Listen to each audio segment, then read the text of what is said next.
that time in the air was a rest. The brother gave me the fear, the premise of death. The work of my life without again.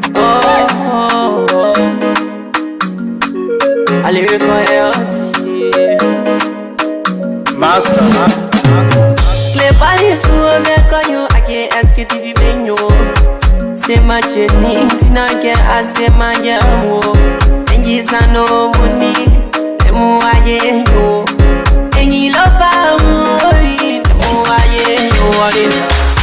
Sktv, the best in Liberia. Sktv, the best in Africa. Sktv, the best in Mama Liberia.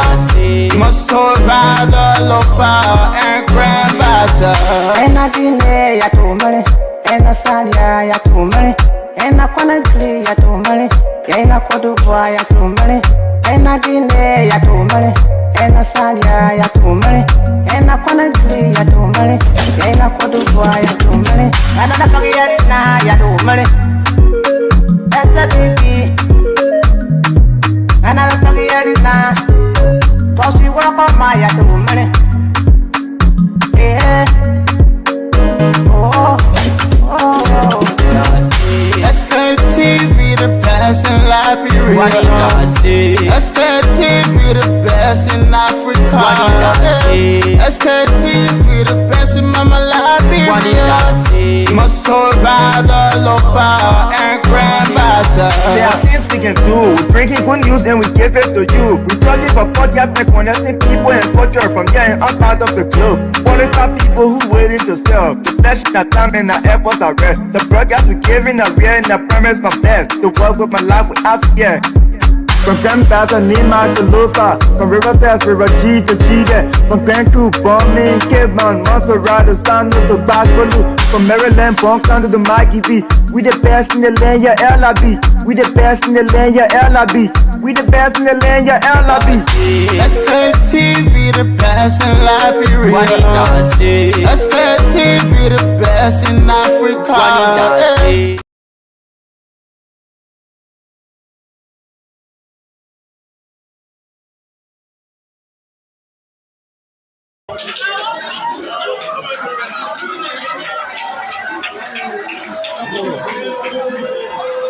So folks, welcome back former President George Emmanuel Weah and his entourage.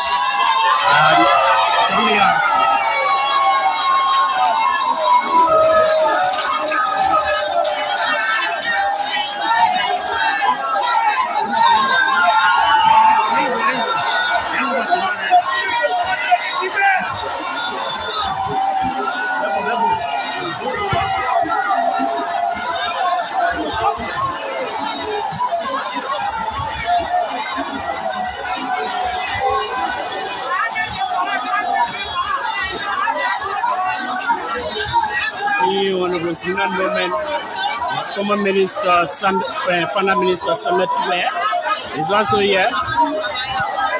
You see, Speaker Fonati Geneto Kofa is also present here.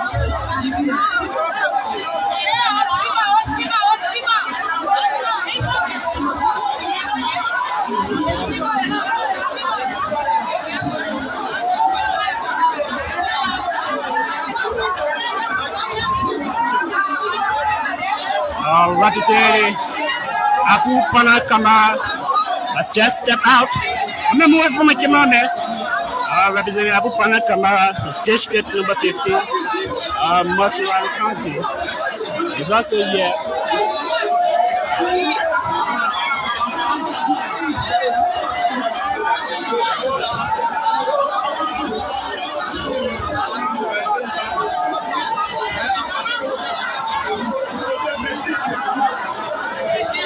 So Palestinians are still in the queue here to pay that due, as you can see.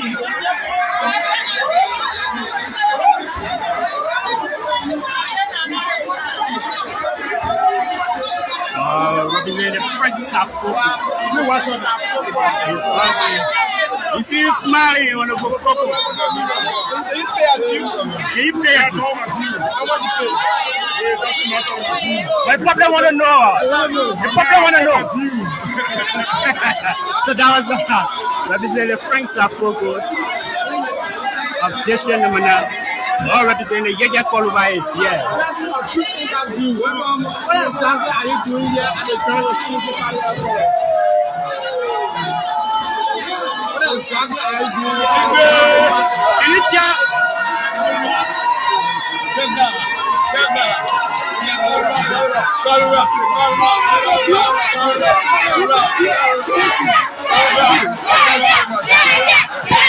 But the students are stipulating, yeke. By the scenes of the progress of democratic change.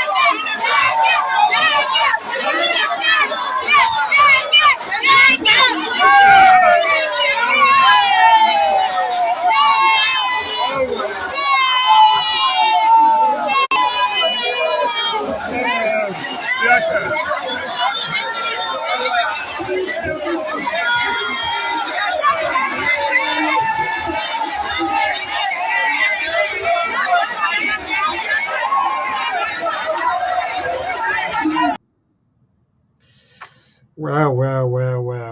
Indeed, these are some of the highlights coming from the headquarters of the Congress for Democratic Change, or the CDC. Those of you who know the some of the short way to call it. But again, folks, today is Saturday. What a way to say the pleasant good evening and welcome. 6 minutes past 6, nearly 7 minutes past 6 o'clock. That's the time check. Please, let's share the show. Those of you who enjoy joining us, let's share the show. Today will be interesting. There are so many things to talk about. Yes, indeed. That we already started with some of the highlights from the CDC headquarters, and we'll also talk about a lot of things here. Steve will be here very, very soon. Mark will be here with us. Please, those of you who just joined it, let's share the show. Our team, the rest of our team will be here with us. Let me see. Yeah, trying to share the link across to all of our team members. Yeah, it's not easy, but God is there. Yeah. Today is Saturday, folks. Let's go. The 12th. What does that mean today? April 12th. Those of you that know his story, those of you who always, reminding us about some of these days, or telling us about some of the happening, So today is April 12th, and I know some people say 1979, 1980, 19 days. Well, it's April 12th. That's all I can tell you. So please, let's share the show. Yes. Where is Steve? Steve will soon be here. Mark already setting up. Mona will be here with us. So we're trying to, yes, indeed, Mark. Yeah, sorry. Yeah, to our team, we now trying to, see our best to share the link across to all of you. Yeah, our team members. So let me see. Yeah, let me see. I'm trying hard to get everything set up. Yes. Let me see how best. So, but please, let's share the show. Yeah, those of you that are watching, look, Liberia is indeed interesting. When we tell you that Liberia is interesting, some of you will say, well, we're not serious with this and that. You even want to care about our names to menacing people. What happened here? People come up. Wait, let me see. Let me see how best. Yeah, I want to see. Sorry to people. I'm still sharing the link. Yeah, some of you just calling me back to back. Yeah, when we told the person, other country interesting though, interesting country to live in. I don't know about you, but for me, I'm happy to be called a Liberian. Yeah, I don't know about you though. Yeah, when you get money and the money not get no use, that means what kind of money you have? Some of you will say the money is useless, right? When you get money, the money have no use. What happened? It's useless. But when you have money, you come down here in Liberia and you invest, you chill, you go out there, you see all of the happening, you interact with your people and so on. Then you get money. But let's move, folks. Yeah, I'm trying to share the link with our team. Let me see, man. What's going on here, people? Please let's share the show. Those of you who judge, okay. Some people, okay, good. Steve already here. Yeah, Steve, thank God here. What you be holding on? I see our best to share the link. But Steve, please, yeah, we're trying to do some boarding. You say, but we moved. Someone will say we moved. See what happened again? You in black and white. I'm not saying you too good, my young man. My man, we're gonna black and white. I'm wearing blue shirt. You say I'm wearing black and white. Me, you wearing blue shirt today. What you talking? Yeah, but you come here on the camera. I'm not saying you too close. But anyway, My man, I have fun internet. Don't bring it to me, man. I have fun internet. oh my, yo, so that look of the way, but no problem. That everything you want, look, My man, all the blame on us. That the the worst thing in this in the world is about us, Steve. But that funny internet you get, that funny internet you get, not about Swift and the fact. So, but that's what they have been say. Oh, my man, I know in our country there. Oh, I know. Well, anyway, that's good, my brother. Good evening and welcome. Trying to set up, you say from my end here, say doing one or two stuff, but let me see yes. People you share. Here, Monk is here. Steve, please send me the link on WhatsApp. Let me see how best. I'm not sending you a link. Don't put me up too much noise today. I beg you, please. And I come on the show for problem. Pull your feet. Yeah. Well, Steve can be behaving like some kind of wife who not want to give her husband any kind of good attention, happiness, and even don't be making that no, I can behave. Hello, don't make that example. Your behavior. Some of your behavior. No. Some of your behavior can easily take away people's life, and how you can behave. Take that other example, but you say two men talking about wife and you. What wrong with you? Don't bring that funny to you. No, that country got funny men. I'm not a funny man. Don't use that example. But what are you doing? Send me. No, use for example. My young man, hello, my incoming. I don't know what are you saying in the Baptist setting. I'm listening to you in Baptist as will be in a crooked environment. Okay, so let me tell you now, Sam. I'm still a Baptist, and I'm in fact practicing and hopefully to become a deacon. When you are asked to do something, you don't react in a foreign manner. Then you will either take away the happiness of the person who are asking you to do something. So I'm just trying to tell you this. And you just did that to me. You want to take away my happiness like some of our wives in our very homes. And how they behave. My man, stay focused, man. Where you there trying to be man? You're focused with the issue, man. Where you standing there? You tell talking funny thing and what's going on?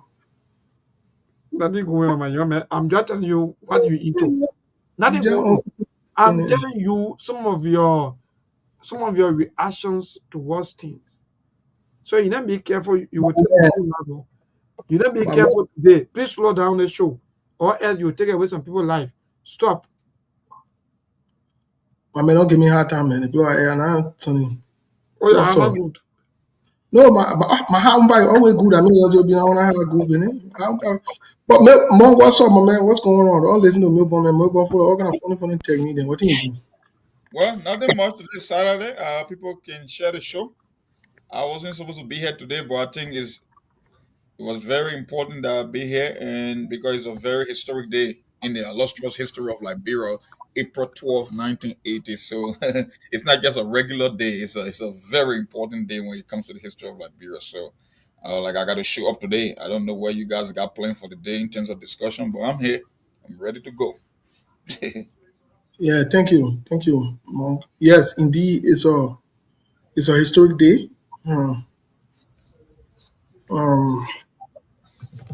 It is a historic day. But we'll delve into it. We'll talk about it.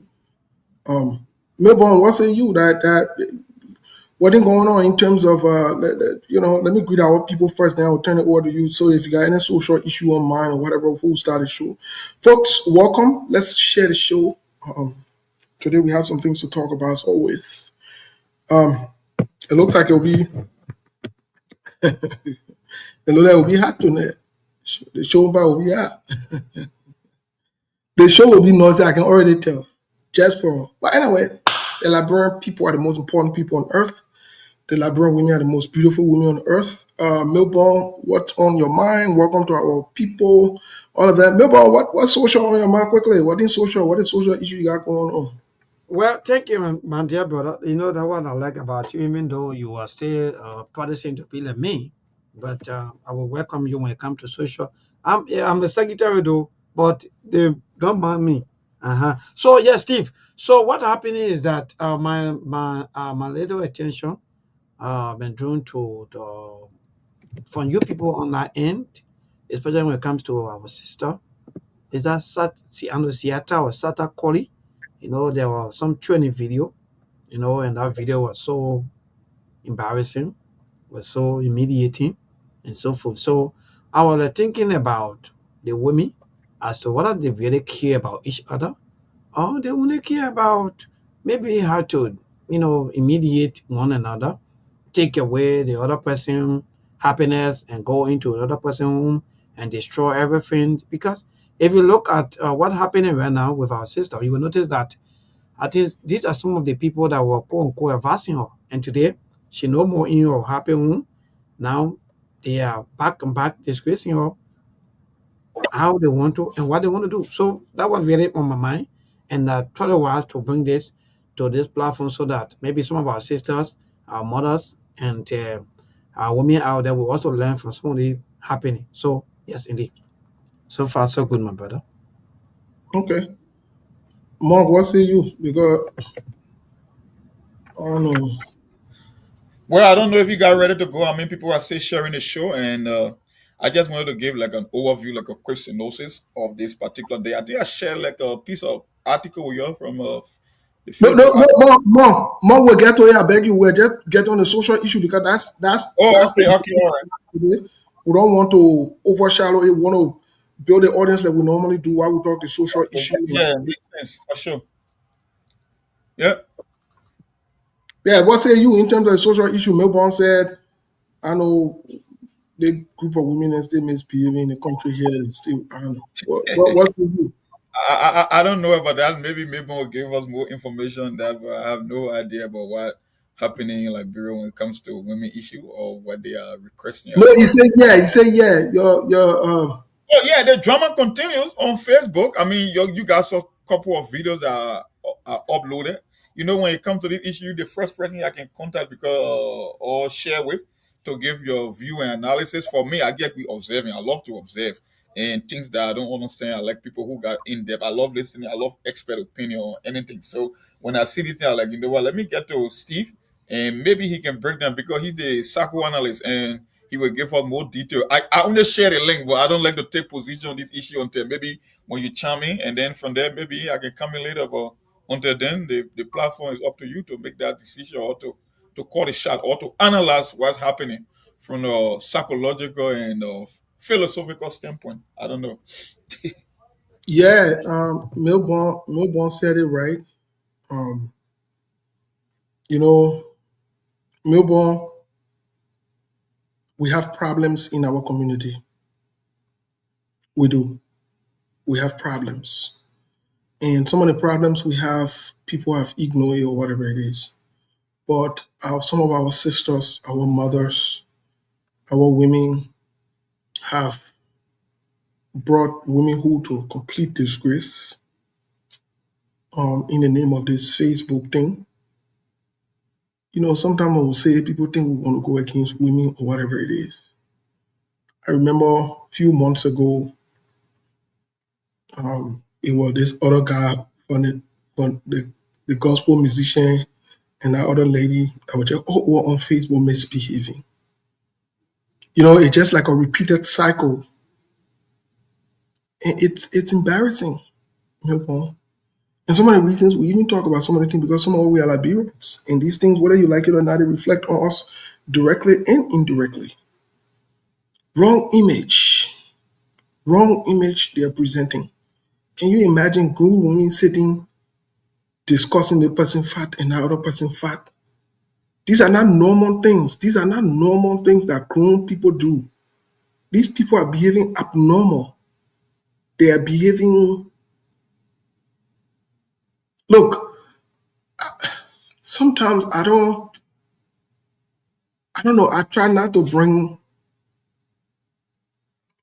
what I know, what I've learned into this, but many of the behaviors that you guys exhibit just in the public, it does have a psychological mental health diagnostic code that suit their behaviors. These things are not normal. Who told them that they made their face voting for them to dishonor themselves and for them to be acting out of line like this? Who told them that? Who told you that when you become popular because of stupidity, that means you are popular, you are a celebrity? You are a clown. Look, maybe have you ever been to a clown show before? Clowns are very popular. Clowns are popular. Even small children know clowns. You can live your entire life as an adult being a clown. No, you can't. When we say this, oh, you insult this person, you disrespected it. These people behave abnormally in the name of celebrity. How can you be celebrity and you're still asking for cash app and you are begging people to feed you? You are not to tell you that something is not wrong with you mentally. You are not okay. One minute you want to claim this status that you're a celebrity. How can you be known your entire life for foolishness and stupidity? How? How do your children, especially in the age and time when they go to school and their friends pull out their mom or their dad's behavior on social media or other platforms? And these things are on record of. And some of your children will be bullied by this. They will be reminded about the kind of parents that they have. You come in public, you just talk, anything, just act loosely. Women, we know from a standpoint, we the African people, we know how much our women are supposed to carry themselves. Some of you just dishonor yourself to the point that even some of the things you wear show your private parts. No decency. When they talk, you say, oh, you're a grown woman, you go on vacation, you enjoying yourself, and some of you, you are so miserable that you pass around and support people to take stands that you know that you will not take, things that you know that you will not do. Let me say this. I say kudos to those smart women who can take nonsense from men. Your bills are still paid on time. You are still in your relationships. You are still living good. Kudos to those Liberian women who don't feel the pressure or the need to come on social media to even show other relationship or to wear matching shoes and matching clothes that they don't have to explain themselves to anybody. Look, let me tell you something. When you are living good and you are feeling good, you don't need to show it. Yes. When you have things going for you, you don't need to explain yourself to people. Kudos to you. There are Liberian women that are living very, very good. They're on social media, but their private life is not on social media. Their private businesses are not on social media. No way. No way. Kudos to those women. Those are the real women. Those are the real MVP. We're not talking about your work. Every day you got to be explained. The fact that you even now show 4 or 5 men or 4 or 5 different men on social media, you think men will take you seriously? You community property, you know that? You don't understand that? As a woman? The fact that you even showing 4 to 5 different men on Facebook or on social media, whether you like it or not, say what you want to say. It shows problem for you yourself. You have a problem. You get men problem. Many of you got men problem. You'll be looking at you, see your passing on Facebook, talking about your advocate and you're making no. I see people who need help running around saying they're helping other people. You ain't ready yet. You better go help yourself. You better go help yourself. So, Melbourne, this shameful cycle, this disgraceful cycle continues in our community. And we'll continue to eye and earmark them. Don't mind what I think they can be on Facebook, whether independent women or whatever they do. All of them looking for men. Trust what I'm saying to you. They're hustling, they're looking for men. When they get barber shop in a room, or they passing by the window, they passing by the water, and get bang, bang, bang, or they sound, or they barber shop. Don't mind that our men they're looking for. I say it, our men they're looking for, most of them. What kind of serial man and men say we want to take you as a woman after you not dishonor yourself in public like that? You not disgrace yourself. What kind of serial man and men will want to put himself behind you? What kind of serial man and men? Let me say this. That thing why people you say back in Africa, woman Kenya can live on the road a lot. They live on the road plenty. Plenty live on the road. In fact, it took plenty now that you're not carried to the church. You're giving Jesus a hard time in the church. Those of you who go to church, you're giving Jesus too much hard time. You're giving Jesus a hard time. You're probably too much. Even God said will not allow any good man to come in your life because you will destroy that man. So you will pass around. Some of you will die miserably before your time. You will die miserably. And you know the good thing about it? You know the important thing about it? The way you live your life on the earth when you die, how people can remember you. So when your children there going somewhere today or tomorrow, the first thing they'll say, oh, that one who is to be on Facebook causing put our son there, our daughter there. But Steve, me just allow to you the first judgment of right there on earth. The way you live your life, how everything will be there. I don't know how people can be thinking like maybe when they live their life some kind of way here, when they go to God, God will tell them, say, okay, and you know, because the way you're living can't give me small thing so that I can forgive. No, the way you live your life is just a classical example of how you're going to be. If you choose to be that kind of a person, that's how you will be. So, my brother, look, let me just allow to you, Steve. On a verse myself, I'm disappointed. Especially, you know what can really get to me, Steve? Some of our sisters, men will take all of their time, their energy, everything, and get married to them. Now, those women who are married, they will seek advice or advices from single people. Steve, I start thinking as to what really going on. Someone who is not married, you are married. Now you are seeking counseling from that person. Tell me, for God's sake, what kind of thing do you really want to hear from that person? They will only destroy you. And my brother, you know, I'm feeling sorry for our sister. Let me be frank. Let me say this on the radio today. Those of you who are following us, I'm feeling sorry for our sisters. I know Sata call you or we're gonna call you. But I feel Steve, from my own observation, I think she was fooled. I think she was misled. And you know, she was having a lot of advisors out there who think that she can live, because mind you, most of our women, they think that by the time they start to do little things, that means they can live independent life. That means they don't need men the way you are saying right now. It's wrong. It's bad. Don't fake things. Men need woman. Woman need men. That's the life. So to think that because you are working, so you don't need men, or the man feel that he's working, so you don't need woman, that lie. But again, that's the society we live in, my brother. So I'm just announcing to you that I think even the guy that also died, the future, we don't even talk about that, and the TK will, some of these things also into play. People are also putting out some pointed fingers at his wife, that a wife was not taking good care of him, you know, and so on, allegedly, and so on, back to back. But these things are happening. And let me be frank. Some of you today, I'm a married man on the platform. I know exactly what I go through. And I know exactly what's happening. But guess what? Men are really good, Steve. You know, most of the time when you come here, you want to talk about men, people just think that we just want to be backing men and be talking against the women. Let me be frank. Most of you women, you got to change your attitude. Put yourself together and double up your effort in making sure that you make that man to be one of the best, because it's not easy for men nowadays to come out and tell you that I want to settle down or I want to get married. So Steve, that's it. Go ahead, my brother. Anything, then we'll transition. Well, I can say this to you for a fact. If they let the man change their behavior, we could care less. Some of us, we could care less. Don't change, please. To you who misbehaving in public, to you who acting out in the name of your famous, me I call your clowns. To you who clowning, don't change. Keep being entertainment for other people. Yeah, keep clowning for other people. Everything you do in your life, keep coming on Facebook to put it up. Let me recommend something to you today. When you go into the shower, please put a camera on you too. When you wake up in the morning, you want pressure, put a camera on you. Might as well be doing that, please. And you celebrate it. Be doing that. When you get one of those jokers in your life, when you're getting intimate, put a camera on you too. You're celebrating that. Everything you're doing in your life, everybody got to know about it now. You do that too. Please, why you can't do that other one?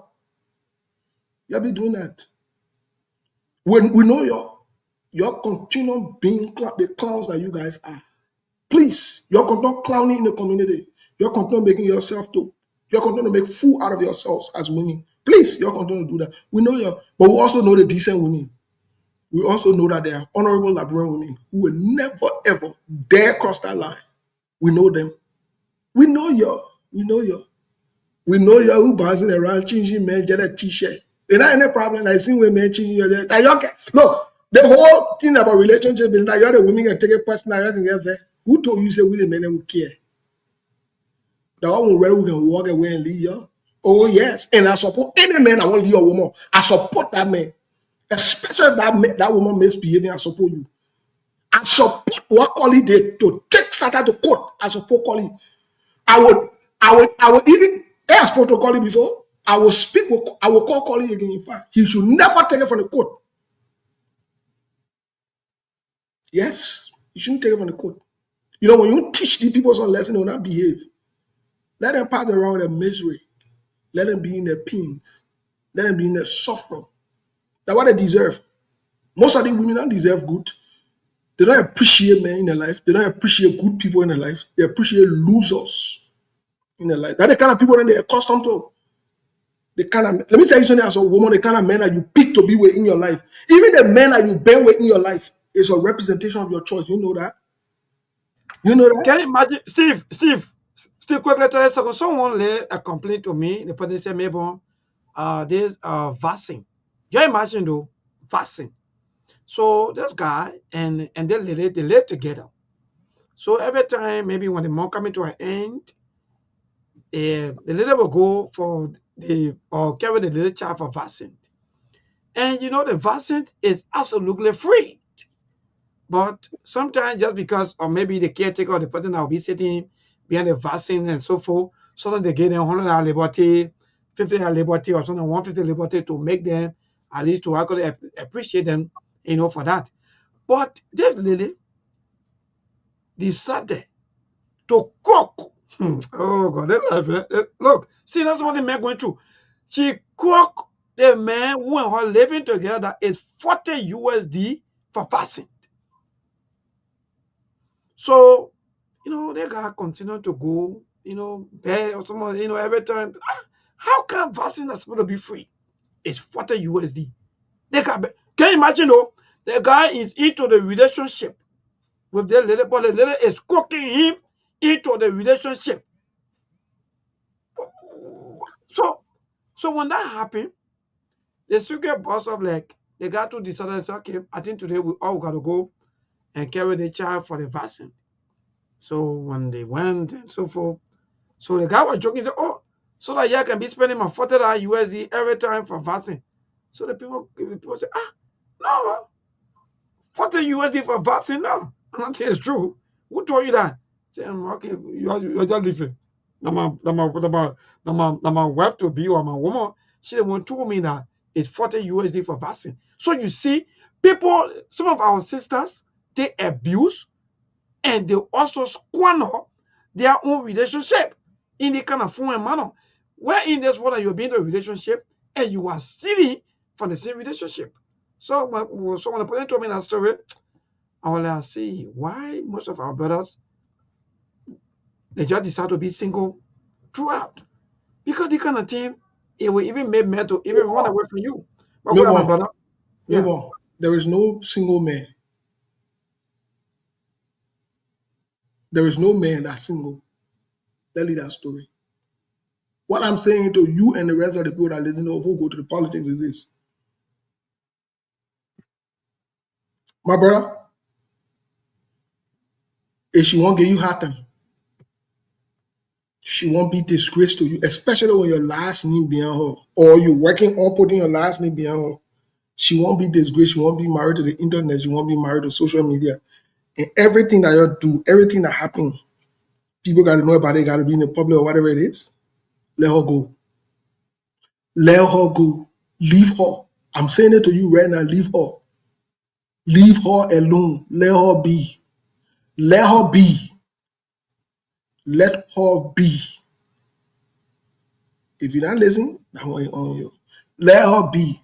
And when you're leaving, don't regret. Don't leave there and come back. Any woman you leave, don't leave her and come back. And my advice to my brother then, don't leave no woman and come back. Don't even sneak to do that one, do that one. Stay up the ground, leave her walk away, and let her keep it moving. Simple. Pass around here. That will be frustrating for the rest of her life. When she move on the next time, when she come out in the next where she will behave. Or when she go to a different man, she will behave nicely to that guy. She will pull herself together. She will. But man, let's get to the politics, man. Let it clown and be clowning. We are watching your clowns. We can see your clowning, and we know that you guys are clowns. I say, you guys who are misbehaving on Facebook, you winning, regardless of the age, you are a clown. You're not serious. You are a clown. You are a disgrace to yourself, to your family, and to your entire generation. You are a disgrace. Even to your children, you are a disgrace. When you come on Facebook and you misbehave as a woman, you are and the same thing go to any man that does that. But I get to the politics of the day. Mark talked about something very interesting. I think today's like I said, is a very historic day in Liberia, and when you look at the reflection, for me, I wasn't born when President Tobo was assassinated. It was just before I was born. But history, that's why we study history, to give an account. They say when you study the past, then you can avoid the mistake of the future. And there was a little article that I shared with you guys. There was an older guy who was former aide to President Tobo. They called Joman Flintstone. Back in the day when Facebook first started, when it was all about writing and there was no video and there was no podcast on Facebook, it was all writing. He was one of those that kept uploading documents. I haven't seen anyone. One guy they call Archie Williams and Truman Flintstone have put out more historical events of Liberia than anybody that I know of in terms of education. I made documentaries. I'm talking about some deep-seated classified information that they upload for historical purposes. And he shared one just reflecting on the day. And I think the essence of that particular article was just debunking the myth that it was the rest riot that led to the death of President Tobo. And that was not the case. It seems like it was just a cover-up because that's why he was trying. That's the premise he was trying to establish in that particular piece of article that was written. And it was so interesting because for me, I believe, I don't know, everybody got their own views and opinion. I believe President Tobo is the greatest president in the history of Liberia by far. Nobody there come close. Whether it's his ignorant poverty and disease eradication, whether it was a mat-to-mattress, total involvement for higher height, whether it was about education and healthcare, and even his foreign policy. The only thing, like you always say, is he was on the wrong side of the global politics. And that's the piece Mr. Flintstone was trying to put together. And the case he made, he just really I think maybe a page, very short, but very interesting. And when you connect the dot, you will know exactly what he was trying to say. He said, Tobo became a target because at the time Tobo was the president for the organization of African Unity, right? The OAU. The OAU. Mm-hmm. Mark, you're breaking in, going in and out. Mark. Folks, Mark is not connecting currently. Mark, are you there? We hope Mark will come back. Mark, we're not hearing you if you are hearing us. Yes, let's lay this premise for this entire April 12th, 1986. Let's lay the premise for everything. Like I said yesterday, and some of you were mad at me. One of the major problems we have in our community, in our society as Liberians is we are not informed. Let me tell you something. Information and education exposes people to power and knowledge. We are not informed. I'll give you a common example. We've always ran around with Doke Tobo. So we accuse Doke and Tobo. We make it look like it was indigenous, or the country people versus the Congo people thing that killed Tobo. But just before that, let's go back to history. The reason why Liberia is what Liberia is today is because The entire Liberia was founded on misinformation. Plenty misinformation about Liberia. Let me give you a typical example. Many of you think that Liberia was colonized by America. That's what it made you to think. But that is not true. You can't even come to terms with that. Liberia was colonized by a non-profit organization. So when you see many Liberians are used to begging, I was just speaking to a friend of mine who came from Liberia not too long ago.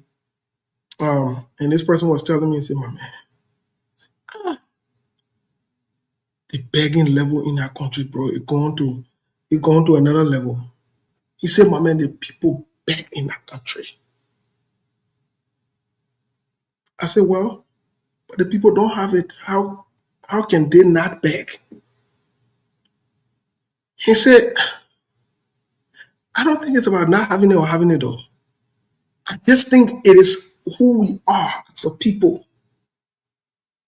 We believe in handouts. We believe in free things.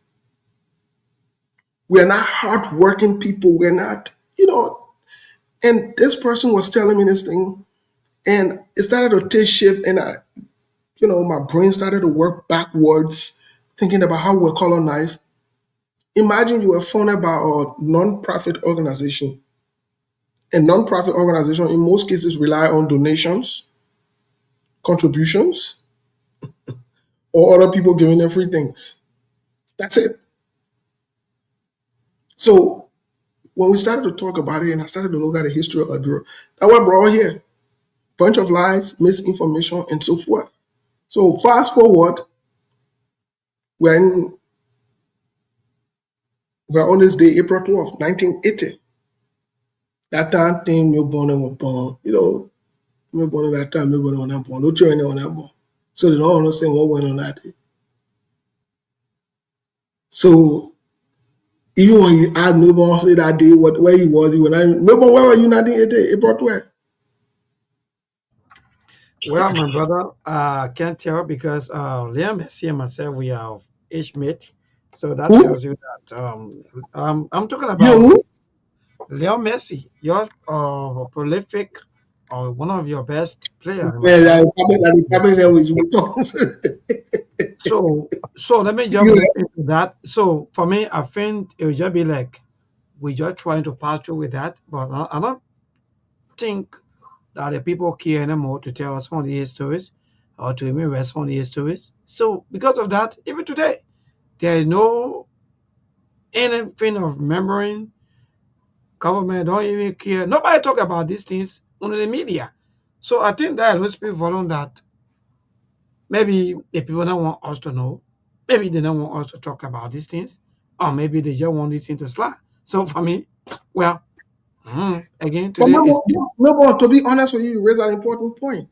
That these things are not, the historical facts of these events are not even aligned to be thought so that people can understand what the truth is. So instead of people going with pain and hatred against one another, instead of people being confused about their own history and their origin, it needs to be made known. I was just talking, look, before I came on the show, I was talking to my cousin, right? And he was telling me about the importance of going back into our history from where we come from Lofa Kante, Popalahun. He was telling me about it. A little known village, a little known place. And in as much that it was just a passing by conversation because we're having a bigger conversation than that. But the fact that he brought that up in the conversation, kind of stir some things up in me that maybe it's about time to give some attention to where you come from. It's critically important. And so just what you just said, Milborn, that we have not been able to keep some of the historical facts to pass it down from one generation to another. That in itself speaks volume of where we are headed and where we are going. It's not just possible. Let me give you a typical example. Let me give you a typical scenario. I know in Liberia this is not used a lot, but let me just use it. Maybe some of you might know about it, some of you might not know about it. There is something they call the GPS. And that GPS is used in most cases to navigate or to give you directions. Let's say, for example, if Liberia was up to date and standardized like other countries, and I wanted to go to Duporo, I wanted to go on Mecklin Street, and I'm leaving from Duporo, and I didn't know the place off the top of my head. All I have to do is type in the address to where I'm going. The GPS in most cases will pick up the location as to where you are. Now, the reason I'm bringing this up is because where you are going is not important. Where you are makes a huge importance and a difference as to where you are going, because where you are will determine how far you are going. It will tell the GPS, it will let the GPS know, the GPS will reflect that to you. Yeah, thank you so much, Fixer Electronics, for Global Positioning System. And that's the abbreviation for the GPS. And the reason I'm saying this is because we got to go back to understand our origin. And I think this is part of the reason people do not value Liberia. Liberians do not value Liberia. Liberians do not take Liberia seriously. So they elect anybody that will come and just steal from the country and go, and nobody hold them accountable. These are part of the fundamental reasons. Look, let me say this. I lived in the Ivory Coast, and I lived in Guinea, and I lived in other parts of the world. Growing up in the Ivory Coast, I saw how much the people are patriotic and loving to their country.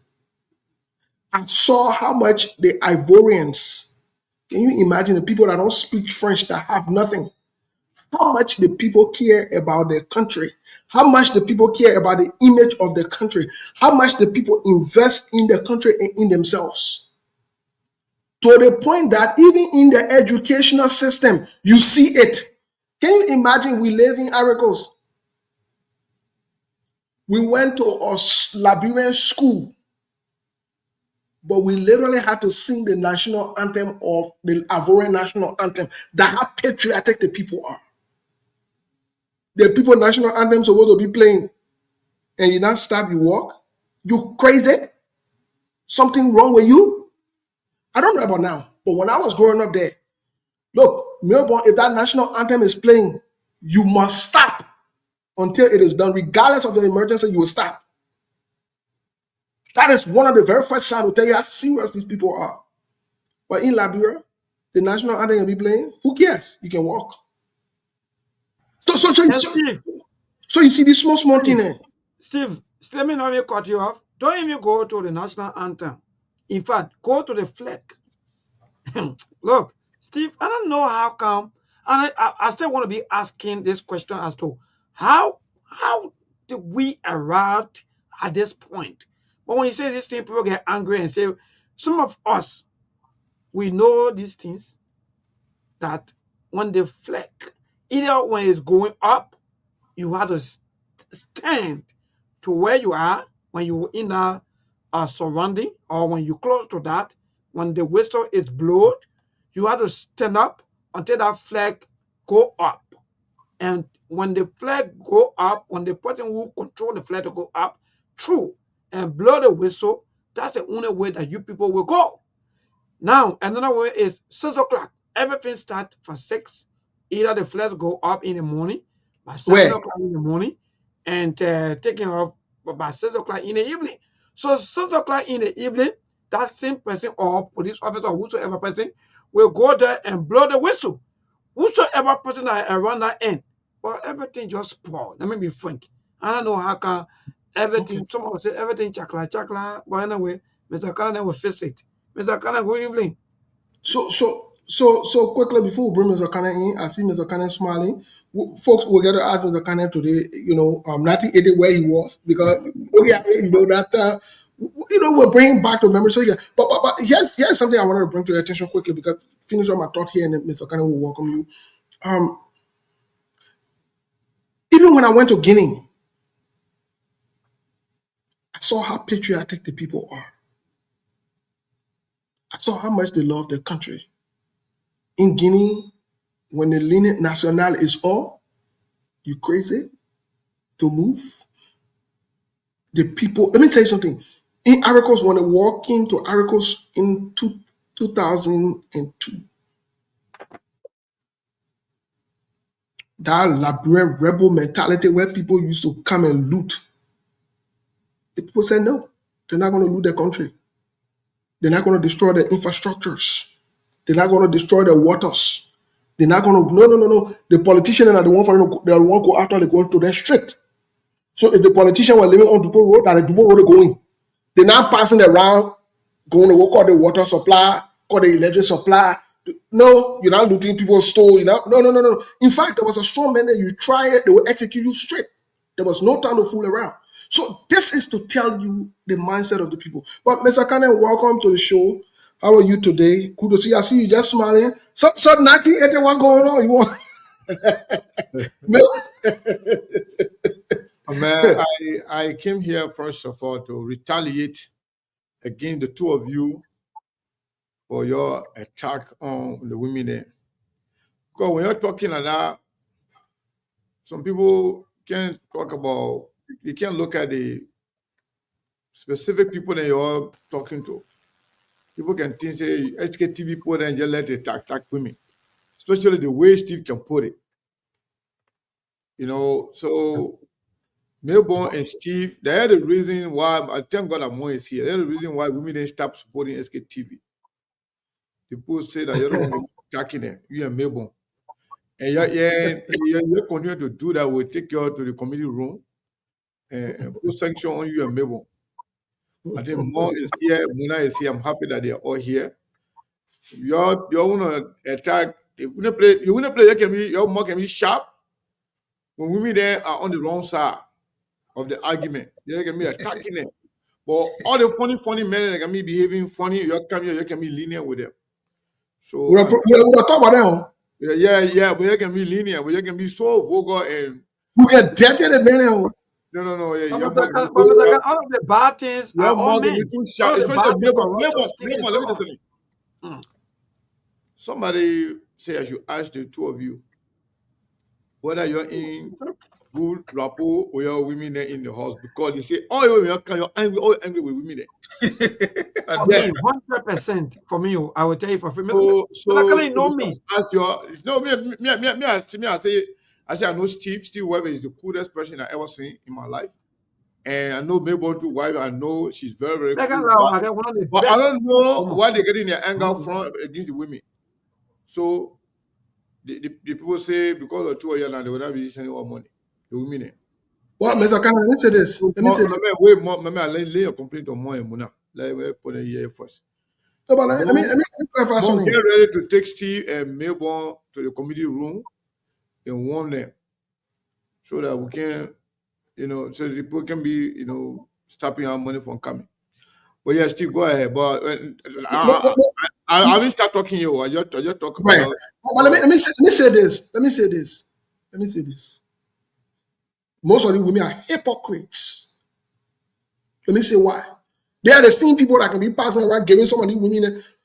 Look, Mr. Kana, it is embarrassing to see some of these women who claim that of women interest. They are the ones that can pay some of these women and send them cash in order to misbehave. I'm telling the truth. No, Steve, the problem. It is embarrassing. It's not that what you can say. It's not true, but the point is, the people want you guys to clearly distinguish the people. Because when you're talking, especially when all the women can take offense.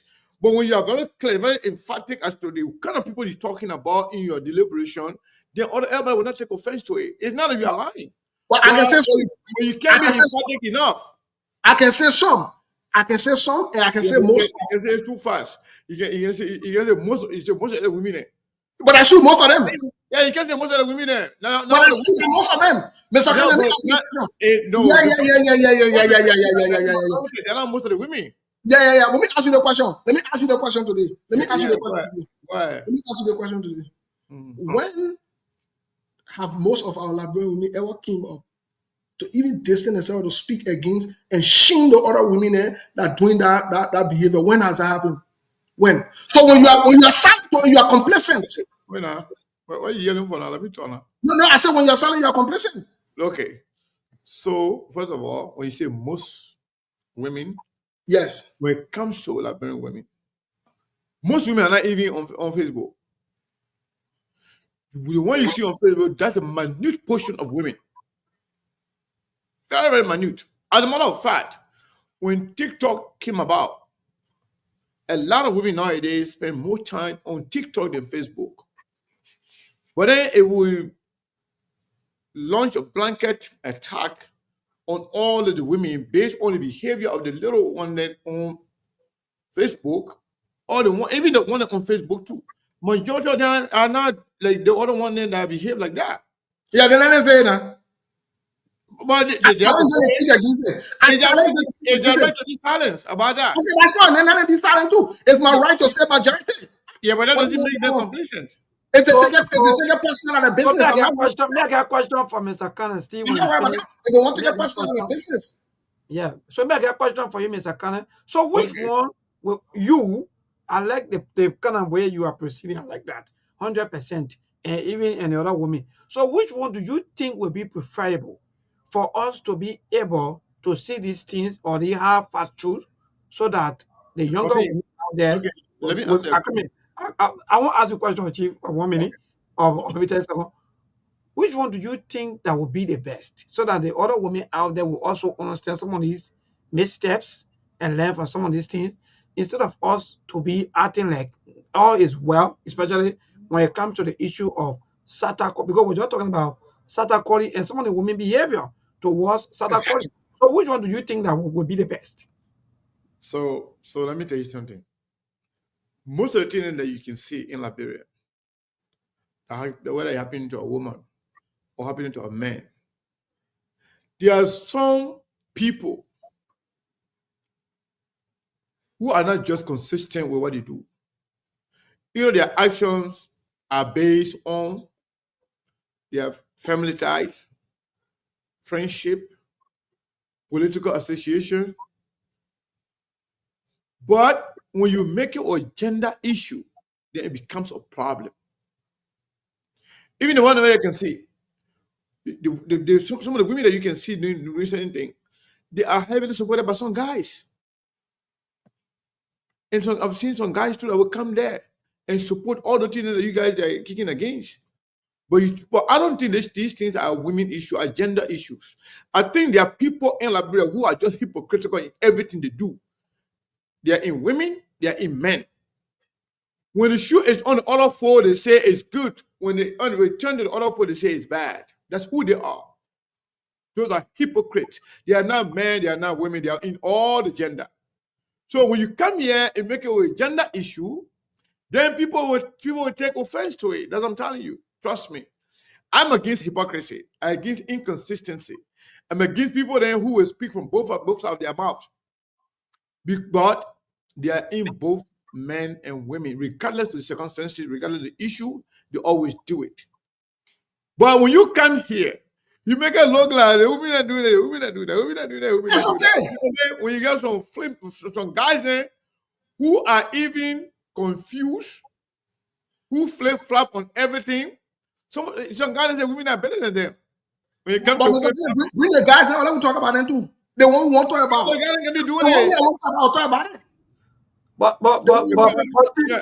the society make it. The society make men. The guy that can do that. Exactly. See, The now you see society made the men. two. The society made men to look terrible.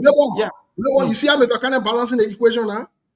We won't discuss the women that be most of the Liberian women that behavior, most of the behavior we won't discuss it. That's okay. They won't care about it. Some of the women abuse on them and come and say they were enjoying the show on that kind of.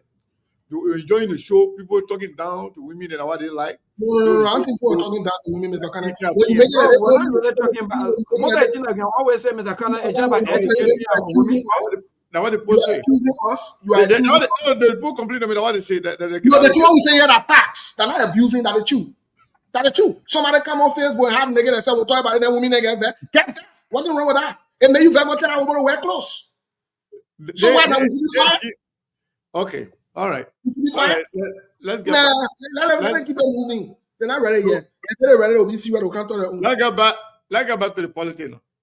So it was my time for me to turn now. Yeah, April 12th, 1980. Where were you and what was going on at that time? Because my mom said you were not born at that time. Mom said you were not born. And I told you that little boys are children. So we're a group for let's discuss group for issues. Hey, be grown folk. Slow down, Mom. Slow down. Slow down. You're the old school that you're gonna tell them. Yeah. We can tell you what we were that day. For me, I don't remember everything. I was not as mature as I am now, but I was very young and I knew exactly what was going on. I could remember a lot of things, and luckily for me, I used to have one of the police officer that used to work at the executive branch. Those that used to be carrying the motorbike for the president there. On the patrol? Yeah, going on Moses. That boy, the guy used to be my used to be my Peking. He was the first person to take me to executive mansion. You know, that time. So when that thing happened anyway, everybody went inside. Before we low, we saw some paramilitary then came. We heard that they were sent by President Sekou Touré from Guinea. So, you know, Liberia used to have very cordial relationship. Liberia was respected in the region. More than any other country you can imagine, to be honest with you. Liberia was very much respected. People used to travel from Ghana, from Nigeria, from Guinea. Not so much from Ivory Coast, but from especially Ghana, Guinea, Nigeria. People used to come to Liberia for opportunity, for school, for business. So when anything happened in Liberia at the time, because you know what, people used to be in Liberia sending money to their people there in Guinea, in Ghana, in Nigeria. Yeah, like we see what we can be sending money to our people there from America. That's how good Liberia was. But again, when it comes to destabilizing Liberia, it has always been about greed, tribalism, discrimination, lack of patriotism, lack of love for country. So when you ask me, holidays like this now, personally, I don't put a lot into it. Things that are based on positivity, good memories, I think that I like to celebrate. But anything that will bring my bad memory back, I don't like to celebrate it. I don't like to talk about it. But I don't stop other people from celebrating it. But I don't really waste my time on it too much. I don't want to reflect on anything bad. You know, if you want to live longer, laugh a lot, smile a lot. Don't think too much. Don't stress yourself. Don't overload your brain. Always think positive. Smile about things. Don't get agitated about everything. Don't be angry about everything. And don't think about bad things all the time. It disturbs your sense of thinking. It overload your brain. And it takes away your positive thinking. If you think about some of the bad things that happened in the past, and you reflect on it, trust me, that your whole day can go bad for some of us. So that's why I don't like to really reflect on bad stuff. And I don't like to be celebrating bad things. And most of these holidays in Liberia, they're not necessary, to be honest with you. Look at the United States, for example. Most of the things, except for the 9/11, but most of the things I've seen American people celebrating are good memories, good things. But Liberia got more holiday than America. We don't work in Liberia. We spend more time on, creating holidays. So for me, April 11, all the other things, Autopause, September 18, all the other bad things that happen in Labrador, I don't really like to think about them too much. I like to move forward. I like to see plans that can change our life and the life of our children and the generation to come. So their life can be better than ours. That's my focus, and I like to actually, welcome the idea of innovations and move, taking the country forward. That's it, Steve. Okay, Muna, welcome to the show, Muna. When I was on, you guys were hearing me because I think I noticed that my browser went off totally. No, we didn't hear you. Can we host Muna quickly? Let Muna, Yeah, Muna, go ahead. I just want to make sure. If you guys Muna, go ahead. 1980, April 12. Monk say you and I ran. No. So the boys, they were not. No, Yeah. So what say you? Where are you, Muna? I'll still take a good bit of show at that enter late because I did some technical work. Maybe to enter late. Yeah, good to be here. So this the weekend Saturday, Jamape Day. Anyway. No, actually I really don't understand what they what 3 hour law for say whatever I know about actually. Yeah, the war. I was be around, and they got believe that Muna supposed to be around for 1982. Yeah. That's what Okay. Well, first it's okay to know that the put on about it. Well, second one now we're going to detail with it later on. But let's go back to Monk. What say you? For me, I got a whole different concept. I understand where Sekou is coming from. You want to forge ahead, you want to move forward. But for me, I'm a student of history. I love to make the connection to the past. The reason is not about celebrating it, but it's just about learning from the mistake of the past. Because if you cannot learn from the mistake of the past, you're going to repeat that same mistake in the future. So these kind of a historical day, you reflect on them. You're not going to change the past. You are only going to forge the future. And it's one of the reasons, we got a generation in Liberia that believe that because the era in which they were born, they always believe that everything in Liberia has been bad. And some of the things, the statement that Sekou just made about people send money back to their folks in other countries. How many kids now in Liberia, especially the group that were born after 1990, know that country was once a shining city on the hill that people used to come for in search of greener pasture? Not too many people know about that. That's why history, whether it's the good, the bad, or the ugly, you still want what's going on, Monk, today? You hear me? Oh. Yeah, you hear me? Yeah, we can hear you now. Oh, that's why I'm getting you more. You are live. Go ahead. That's why I said you. Don't know about Steve, but we're getting you loud and clear. The statement that Sekou made that people were sending money, remittances to the other West African country that were singing greener pasture in Liberia. And I bet if you were to conduct survey on the streets of Monrovia today, I tell you 8 out of every 10 youth will not be able to tell you that this thing happened in that country. When you tell people that our people used to leave from over there, come for just further studies and job training in the US and go back home, too many kids won't believe that in Liberia today, but that's part of history. So the reason I shared that little piece of article, that one piece, it will get like a page and a half. I think I shared with you in Melbourne from the former aide of the late President Tobo. And the whole idea about that piece of document, I think 3 or 4 paragraphs. He was like, this whole myth about the PRC was nothing but a big lie to cover up. It was not the PRC that assassinated Tobo. And he made the dot, right? He connected the dot. And you know what he said in that piece? I don't know whether you went through it. When President Tobo was the chairman of the OAU, his vice chairman was Leopold Senghor of Senegal. And they had these 3 leaders, Ahmed Sékou Touré of Guinea, President Tobo of Liberia, and Senghor from the Senegal. They were the pack. They wanted to come up with an idea to manage Africa's natural resources, right?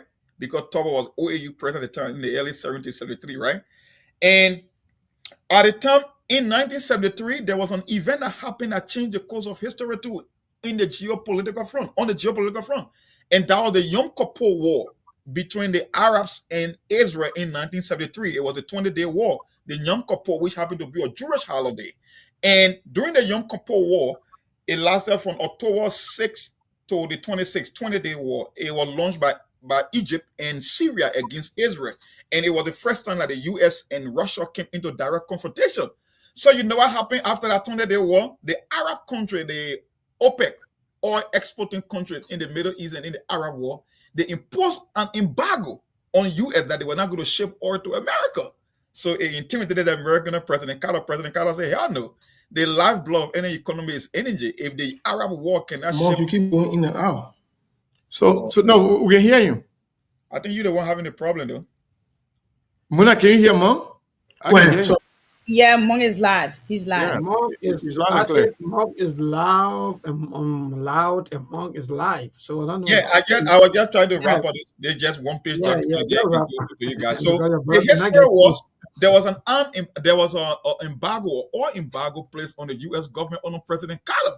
So when the Arab country refused to ship oil to Africa, President Carter said, "No, we got to look for other partners." That's how there is a picture in Liberia where you can see President Carter in like an open tap coming from the Monrovia City Hall at the time. He came from Nigeria and he made a very brief stop in Liberia. So Mr. Flimson was saying that was the reason for the trip because Nigeria too, don't forget, they had just discovered oil and America had to replenish the oil that was never coming from the Arab War. And who they saw as a direct threat? It was President Tobo, because through the CIA, they came to Liberia and they wanted to give President Tobo upward of $100 million to use Grangida specifically as an operational base to expand their monitoring activities in the Arab countries, I mean in North Africa and Libya, to monitor their activities from there. So President Tobo vowed that once I remain president of Liberia, I won't allow them to have that base. And that was a direct threat to them. And what he said, the very fascinating part of that document I really, really enjoyed, he said President Tobo was scheduled to go to Southern Rhodesia, the country we call Zimbabwe today, the old New Rhodesia. right. Before Mugabe became president. President Tobo and Henry Kissinger at the time, they had formed pact with other African leaders and they were going to work on the independence of Zimbabwe. So Jimmy Carter said, hell no, that guy is already a rock star, even though he's from a smaller country called Liberia. But if that particular independence will go through under his watch, then it means he's going to take the credit. Then he will also get the blessing of the British. So we got to make sure we thwart that whole plan. And 2 days before the trip to Rhodesia, that's when President Tobo was killed. So the argument he was making here was President Tobo was trying to sabotage the U.S. when it comes to trade and tariff by going to this group they call the General Agreement on Tariff, which was the Uruguay cartel to manage African resources. It never played well with America, and he was trying to undermine the U.S. interest. That was the main reason. So even though they say, oh, the rest fire was the catalyst, but when you look at it, it was because President Tobo, Ahmed Sekou Toure of Guinea, and Leopold Senghor. And guess what happened? When President Tobo died, guess who died? I mean, who they forced to resign next? The president of Senegal. And at the time, he was the vice president of OAU. And then who died last? President Toure. And you know where he died? Cleveland Hospital, Ohio. So he was just putting the pieces together to say, you know what, this history, the whole thing about the PRC government and do was not, it's not a real story, it was just a cover. So before the next person comes in, let me just clarify something that, you know, one of the reasons why I said I didn't want to talk about this because there's no ending to the story. I know, right? I can tell you. Just depend who's speaking and depend their basic understanding of what transpired. Some people quoting people, some people saw it. Okay, let's assume different reasons or different people participated in the killing of President Tobo. But President Tobo was killed, was executed on April 12, 1980, right? Yes. 10 days later, 13 members of his government, cabinet, including family members, one person that I know that was very vocal at the time, we used to call him Frank Tobo. I grew up on Captain Road. Most of those PP Congo Barbarian, I used to know them. I was very little, but I knew them. I was friendly with some of their children. 10 days later, they were taken to the beach and killed in cool water. That event contributed to every other chaos happening in Liberia. People that left, people that felt threatened, people that felt that their life was no longer secure in Liberia, they left their country. And from that time, division, tribalism, divide and rule tactics were given birth. And that contributed to where we are today. Because of that reason, some people believe that Congo people, because of the time they spent in leadership, that they destroy Liberia. That was the mindset. That was the same belief that they put in the minds of the indigenous Liberians, making them to believe that these people, they are not from here. These people, they are not part of you. They have come here to exploit their country. They have ruled the country. They have taken all your money.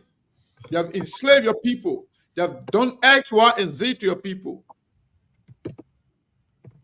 Brainwash indigenous Liberians against those who were the leaders at the time. And guess what happened? The so-called indigenous took over. The first thing they did to kill people. For what? They said for corruption. That's what they said. And guess what? They could not even get along because they seen corruption business. You know what made Kyonkwa and Charles Taylor the other people to leave Liberia? Because of corruption allegation. When Prince Johnson killed Doe, he asked him, where did I make for money? Yeah. So these are unending story. It gives you bad memory, especially if you have lived to see some of the happenings and some of the side effects, some of the ripple effect of those actions is too deep. So for me personally, I want to see all Liberia where you have no Congo or native, no indigenous or elitists, no tribe, wherein we treat each other as citizens of the country. And to do what? Towards moving the country forward. We're not going anywhere with everything that we're doing. We've been doing since 1980. We're just going backward.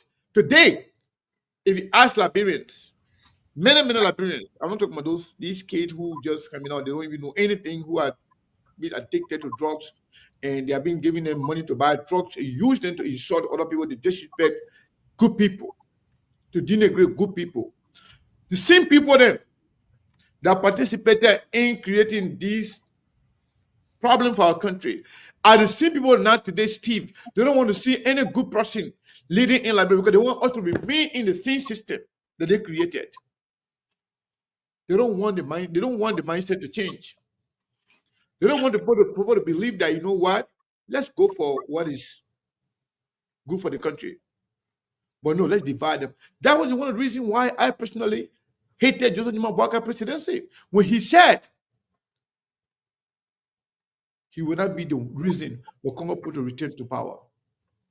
When he said the people can go sit down in America there, you can't speak the people's language, you can't speak the people's dialect, you won't come here to be president.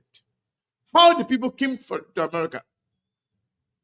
Joseph Boaga was part of that group that killed Tabo. Joseph Boaga was part of the PRC government. He was a mayor. All of them who were not even military personnel, when they took over Steve, all of them were forced. You want to be minister, you want to be this, you want to be that, you got to get a military rank. You're all captains and colonel and mayor and generals. So not to take us to all of the things that happened in the past. Personally, I don't think we need to be even remembering this thing because we're not a good thing. It didn't help us. It didn't help us that day. It's not going to help us. It will keep dwelling on what happened from 1980 to where we are right now. Labrador will never give heal. Thank you. Thank you, Mr. Kana. Well, I think it's more in the context of providing clarity to the historical fact. And I would have to agree with some of the things you've said, Mr. Connect. But I also think it's important for us to provide clarity to some of the historical facts for the younger generation and the generation to come. It's okay for us to talk about the history in this country. They have Black History Month where people talk about, they have images and stuff like that where they go over it, where people talk about what the Black people went through, the Native people. When I worked with them a couple of years ago, they have their own facts that they present to teach their children some of the sufferings that they went through and some of the impact that they are facing today. They do. So I think for Liberia, it's good. I would highly encourage, if possible, if they can teach some of these historical facts and clarity to, from generation to generation, so that the next generation, our children, the younger ones, can become more patriotic to the country. They can see or need to be patriotic. They can know that maybe this was a third-party thing as opposed to a Mano man, or Gio man, or Crown man, or Basso man, or Maningo man. They can know that it wasn't really a just that people put our head together. And on a broader spectrum, before we get to the politics of today, right? On a broader spectrum, we even see some of these things interplay. The history that Monk read connects to a lot of the histories in Africa, for example. Muammar Gaddafi. When Gaddafi then started talking about the unity of Africa, or whatever it is, if we go into the historicity of why he died the way he died. Please don't get me wrong, I don't support Gaddafi or whatever it is. He participated in lots of rebel activities around the continent. He sponsored, even for Liberia, rebels were trained in his country in Libya. So a lot of things happened, but it's just the third hands that play into all of these different things. And it's okay for us to clarify the history and so forth of our country so that people are aware. Many Liberians, quite frankly speaking, and I'm not looking down on us, we're not informed, to be very frank. We're not informed. No, we're not informed. We are not. We're not informed. And we don't apply ourselves to information. We're sentimental. We rush into the sentiment of it. We do this thing of, you think that we belong. It's like a cult thing. We belong to this group. We belong to that group. Even from a religious standpoint, we are divided too. I've had people. Can you imagine? People call me, why is it now on that show with a Maningo man, with a Muslim man? All the kind of small, funny conversations, But for me, they already know those people who have said that, they know that they can never say that to me in their life until they die. Even what kind of next word will not say that to me because I've provided the right answer to them and I'm not in that mindset, right? I could care less about your tribe, where you come from, your religion. It's not important to me. It is not important to me, right? But these are things that people have used to divide us. These are things that people have used to devour us. We have allowed people to penetrate us, even in our history. Our people that used to be there, they used to, different things to us. And today, that's what we live by. That's what we go by, or whatever it is. So this is a bigger issue, but we have to some extent discuss the past and kind of educate and inform. But let's come to what happened today around So Steve. Just 30 seconds. I just want to say something to Steve. Steve, history is very good. But the problem of Liberia? We don't use this opportunity for the greater good of the country. We use it to lavish money. We use it to get more money in our pocket. The leaders use it to exploit the country. Yep. With no intent to educate the Liberian people so they can know. Because let me tell you something. If the common people know and understand some of the things that are contributing factors to where we are today, things will change. They don't want that. They don't provide a historical perspective as to some of the bad things that we need to do away with. Yep. Especially tribalism, discrimination, abuse of power. Those are the things that brought everything that's going on right now in Liberia. True. They will be using these kinds of opportunity to inform the people, what? We shouldn't get engaged in X, Y, and Z. They are not good. Giving some historical evidence as to what they brought onto the country. But they are not doing that. They want to engage in these so-called holiday, this and that, just to use it, to take the people money and use it for themselves, with no significant impact on the people. That's what will be educated on the past. So that's the problem. If we can use it for the greater good of the country, I'll support it. But if it's just going to be the way we're doing right now, everybody just enjoy yourself, drink a lot. I'm not against drinking, but I can't drink. But what I'm saying, using the people money to go lavish it instead of using the money to educate the people about the significance of coming together, doing away, with all this tribalism and negativity against each other, dividing ourselves, to be Congo and native, on tribes, on religion basis. You tell people the significance of those, things. You know what? It's bad to do X, Y, and Z. It is good to do X, Y, and Z. If you can use it for that purpose, then I will support it. But everything that they do right now, I don't really care about that because it has no impact on our people, no positive impact. Yeah, maybe you want to say something? Go ahead, please. Yeah, so quickly, 30 seconds. Like you, Steve, Mark, and the other Mr. Cannon already said, all of the things happening. But then come back to you people because this day will continue to come and we will continue to retrospect on these days or maybe on this day. Now let's move forward. How can we now as people find a solution? How can we unite? Because if I listen to you, Steve, I think you said that quote unquote the native or the indigenous people, they felt that they were mistreated. Our educated for me, I don't know, you be using the word Congo or not Congo, but they feel that in fact they were not given opportunity to be part of the system for a very long time. And this thing been they did for very long. How can we now solve this problem?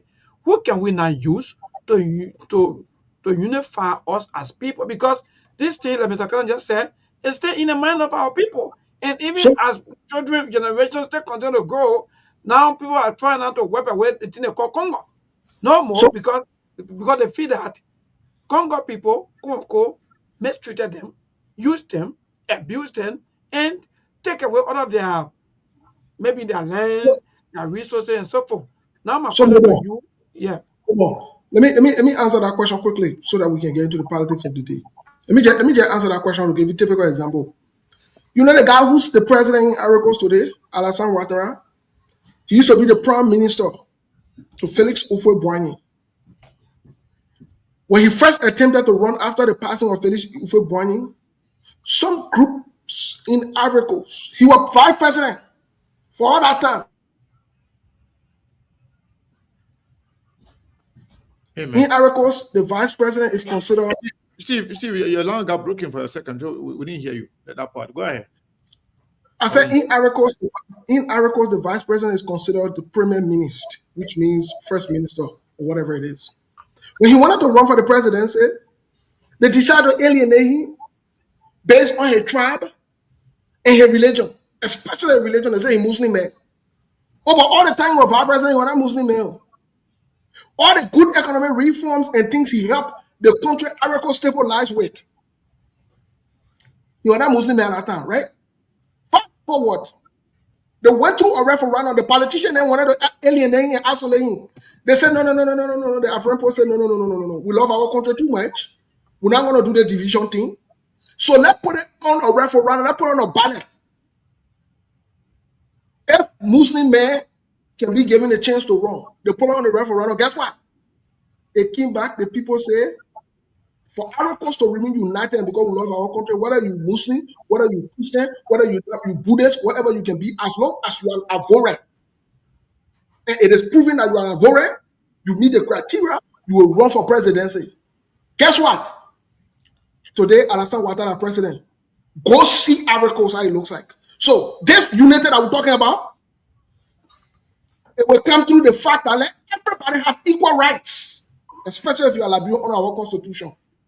This unity that we are talking about, if your brother steals the Labrampo money, let's hold him accountable, Let's not leave it with God. Let's not talk politics and let's not play games. This thing that we're talking about, this unity that you're asking for, let's be realistic to each other. If your president is a liar, call him a liar. It does not mean that I'm your president.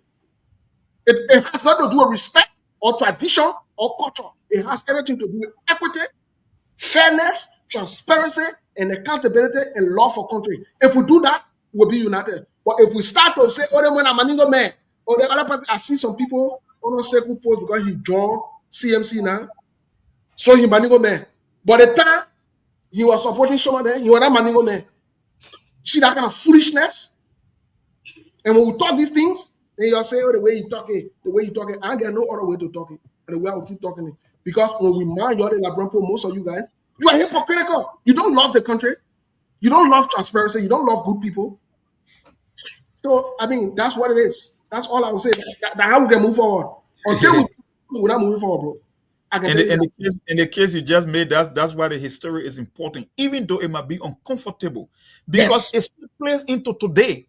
My brother, let me tell you something. When we were kids, that's why I keep telling you, there are things that you learn when you are younger. As we get older, you start questioning everything you were told from the day you were born. That some things don't just make sense.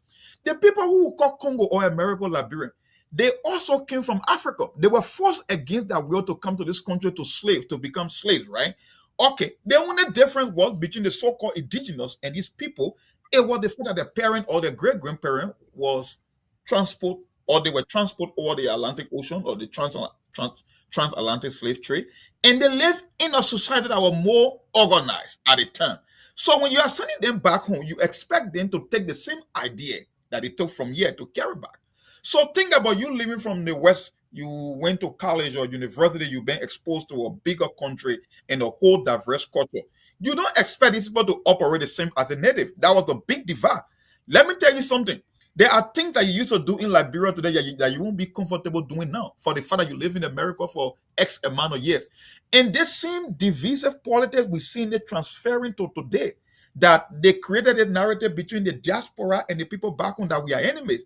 The people who are in the country, because they believe that the narrative I can keep telling people that they were creating under the Madam Saliva administration, the same political cartel, that most of the corruption comes from people overseas. When in fact, more than 90% of the people that work in the government, they are all local. They never came from overseas.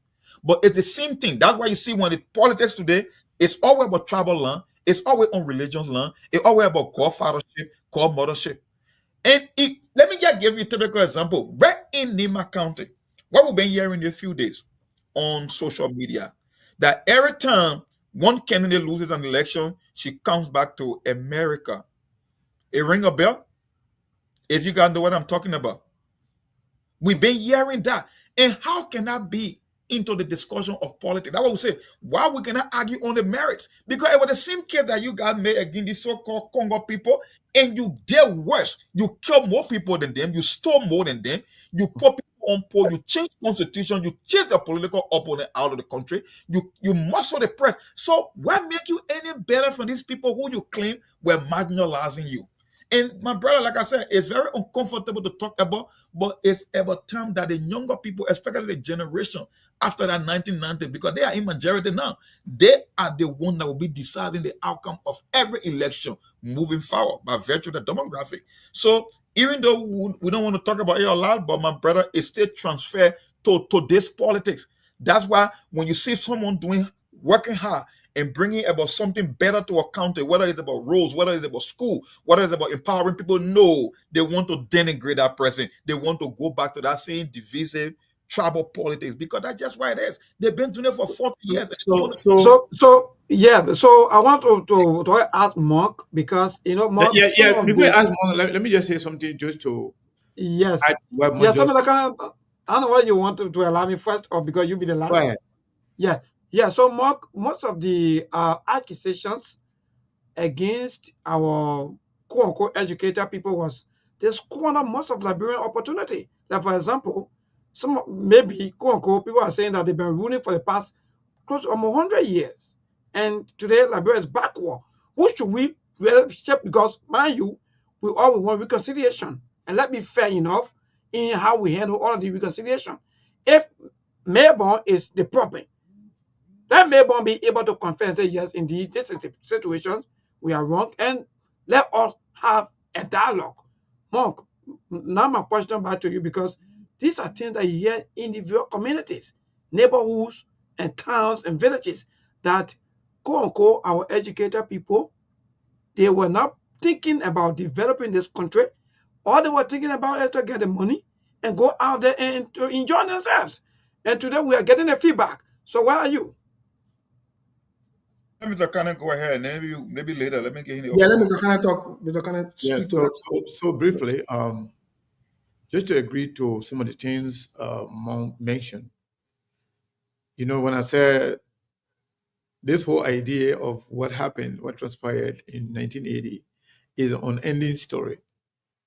Do you know, because of those guys took power unconstitutionally in 1985, there was an election. Top candidates in that election, Edward Biankeseli, Jackson F. Doe, those were the people that the Liberian people believe one of them will have won the election. Guess what? Doe and the military regime, they forced the election. They didn't stop there. They went ahead in 1986. They set up a constitution review committee.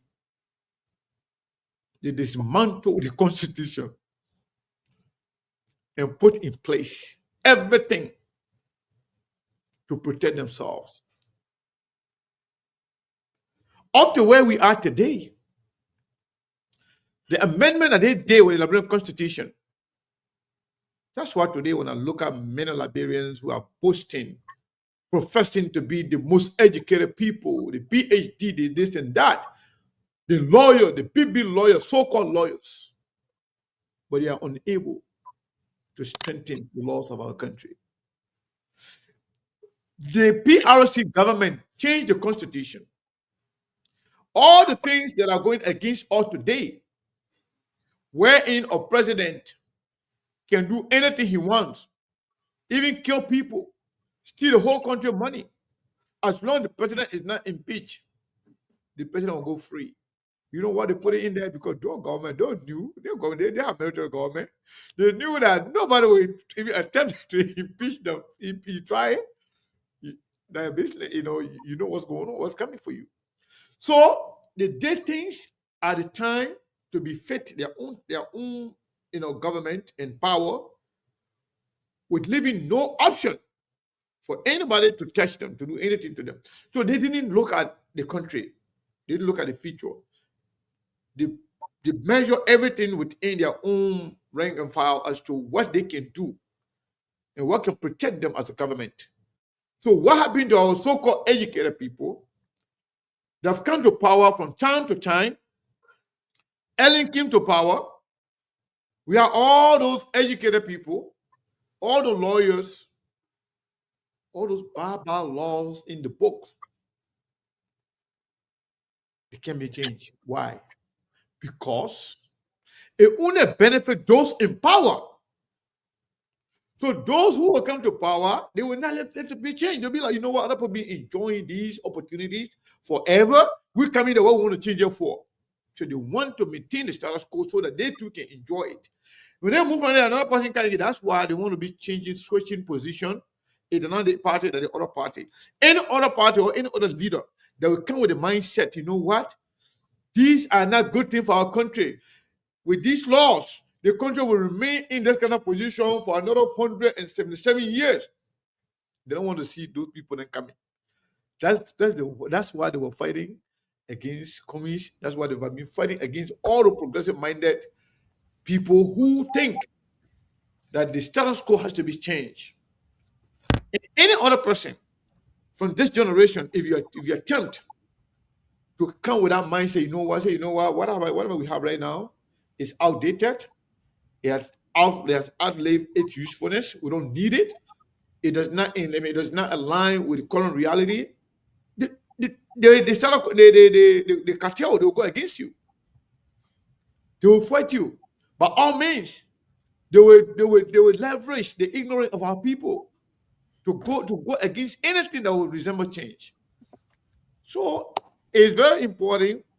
These historical things are very good, but only if we can learn from them positively and effectuate some changes that will better our life and that will change the way we do things in that country, including this abusing our mind of this idea of tribe, country solidarity, religious problem, and all the other things that the country that will continue to hold our country back. Also dividing ourselves between Congo and native, indigenous and country. As long as we continue to do that, as long as we continue to, everybody know tribalism is real in Liberia. Discrimination is real in Liberia, but people always deny it. When we push kind of short, like Steve mentioned, when I supported Darrell DeLong, I was not called Madingo man. I supported Young Lieutenant Lawrence in campaign. I was not called a Madingo man. In fact, for Darrell DeLong, they accuse you of being a common supporter too. Yeah. Even for Darrell DeLong, we even opened the line. Everybody spoke in their indigenous, in the India, the local vernacular, right? Everybody spoke Mandingo, Mandingo, Pele, Gio, Man. Everybody spoke their dialect to their people. That time I was not accused of anything. But the minute I say I'm going to endorse Miami Fofana, because in Mandingo, you're doing that. Yesterday, somebody said, I knew Sekou Kena was going to support Musa Belete Party. You know what that means? Because Sekou Kena is Mandingo, Musa Mandingo. You people are the tribalists. You people are the divisive elements that need to be eradicated from our body politics. Because you know what? I, Sekou Kena, I didn't make myself Mandingo. I didn't make myself Muslim. I was born and see myself as Mandingo, as Muslim. But I see myself as Liberian first. So I have no boundary. I care less about your tribe. I care less about your religion when it comes to making my country better. So whoever is doing it, if that person happens to be a Mandingo person, and I believe in them, and I know what they can do for Liberia, I will support them. If they are Pele, I will do it. If they Basso, I will do it. If they are Clan, I will do it. I don't really care. And guess what? I care less about the way you think about me. I care less about your perception about me. What I care about is what Liberia will be based on my action. If you be better, definitely I'll go for it. And I will stand against anybody who will stand on the way of progress of Liberia, regardless of their tribe or religion. Period. So, well, Mr. Kanega, just before we take calls, let me say this, because that question that Melbourne asks about educated or uneducated people, these are some of the deceptive communication that the typical Liberian politicians have used because they feel inferior. They are afraid of challenges, but they run to these same educated people to help them write the papers. When Doden wanted to write the constitution, who did they go to? Ena Amos Oyer and who had PhD? Did they go to countrymen to write it? The most corrupt group of people are the country people. I'm saying it today. Because you know why? When you are incompetent and inept, you resort to stealing, corruption, and that's what we are seeing. That's what we saw with John Weir. That's what we saw with Doe. That's what we saw with the Prince Johnson. That's what we saw with all of these guys, the quote-unquote indigenous people. You resort into divisiveness, corruption, stealing, ineptitude, and incompetence. That's what you get when you are not fit for the job. Let me say this to Liberia. You want to move forward? You need educated people. You need education. Education is critically important for the advancement and the progression of any nation. Don't let anybody fool you. Or if you're not educated, if you're not educated, the problem. Why you pay school fee for your children to go to school? Why? You see the hypocrisy? Yeah. Why are you sending that children to school? Why you keep calling people to find out that ain't educated people fail Liberia? Yeah, educated people fail Liberia. Why? Why? No, let me tell you something, Steve. Let me tell you that phrase "educated people fail Liberia." It was it's a quarter phrase. It's a qualified phrase. It was an excuse to make Georgia president in Liberia. Yeah. Anything yes, man talking say educated people fail Liberia. What they be referring to is to make Georgia president. Because according to them, since we've been trying these people who's supposed to know better, then we can might as well throw or roll it down for Georgia. That's just what it means. Because I don't know if, like you just said, if you believe education is bad for the country and you still Liberia, why are you sending your kids to school? Yeah. Why? So that's just what it is. It's just an argument, it's a narrative. Our people will frame their own narrative to justify the reason why they make a particular decision. But Mark, before we go to the line quickly, Mark, let me make this statement before we go to the line quickly. Let me make this statement, which is in a question to Melbourne, to answer Melbourne question in a broader perspective, right? Let me make this statement. The uneducated man that you brought your way, what did he do for you? The uneducated men that you got around at Joseph Yuma Boaka. What has he done for you? The door that you had there, which are educated countrywoman born soldier, what they don't do for you? They exacerbated and increased the corruption. In fact, they choose the constitution to support the corruption, the corrupt behavior, the ineptitude, and the incompetence, so they couldn't be held accountable. And guess what? Almost all of the indigenous people that have come, even including the early women who are educated, she brought on a bunch of indigenous people. They were in the House of Representatives. What she did? Using the same constitution, she didn't get brown envelopes. Yep. What you want to say? So you want me to respond quickly before I go to the line? Okay, yes. So quickly to you and Mark. That's how they today respond. Respond. Respond. Indeed. So let me respond to you, Steve. I think that question, let's be frank and let's be bold to our people here today. You cannot have a country, like for example, a capital city like Monrovia, where, can you imagine up to date, we are still using 1,000 Monrovia, 10 Liberia, or what kind of safe code that we're still using? That's the nomenclature, or that was the system that were put in place by quote unquote by the educated people to control that they think that Monrovia maybe may not be populated the way it is today. That was the mindset. Now, two, the government of Liberia rent all of their structures or their buildings or all of the ministries are all been rented by private citizens of this country, quote unquote, by our educated people. Tell me, compare and contrast. Let's see some of the failure. Now, but then Liberia was not populated the way we are today. But then, what's the point? Exactly. What is the point? Okay, good. So the point here is when Steve was talking about the other group of people who are in power, the squander and this and that. So if you want to go back, then for me, my point here is all of our people by them, they are the one that even caused us to go through all of these things that we're going through today. So for us, I'm not asking Monk and Steve, how can we find the solution now? Are the educated people in the capital building?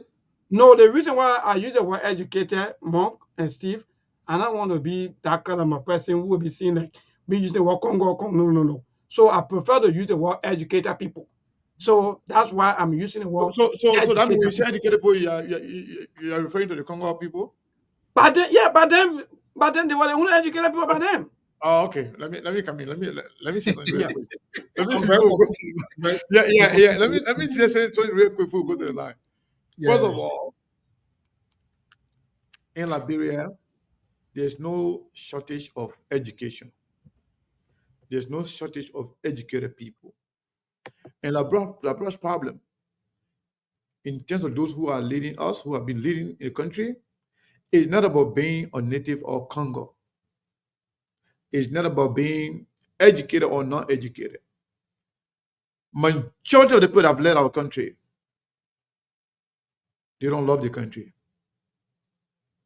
Majority of them have been a bunch of selfish people who care less about the country, who care less about the future of the country and the generation unborn.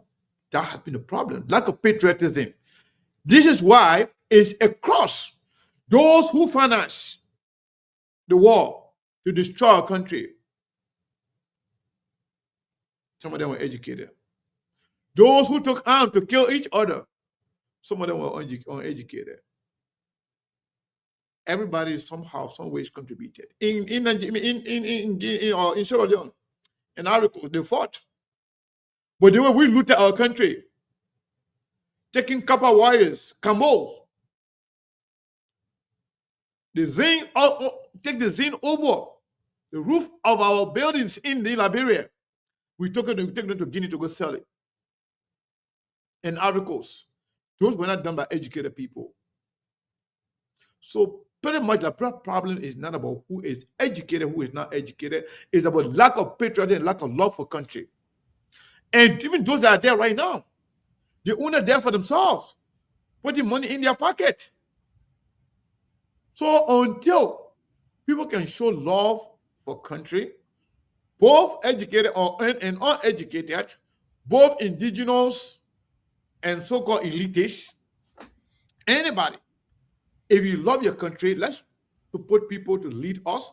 Let's give people the opportunity to lead us, those who can change our country, wherein everybody will benefit.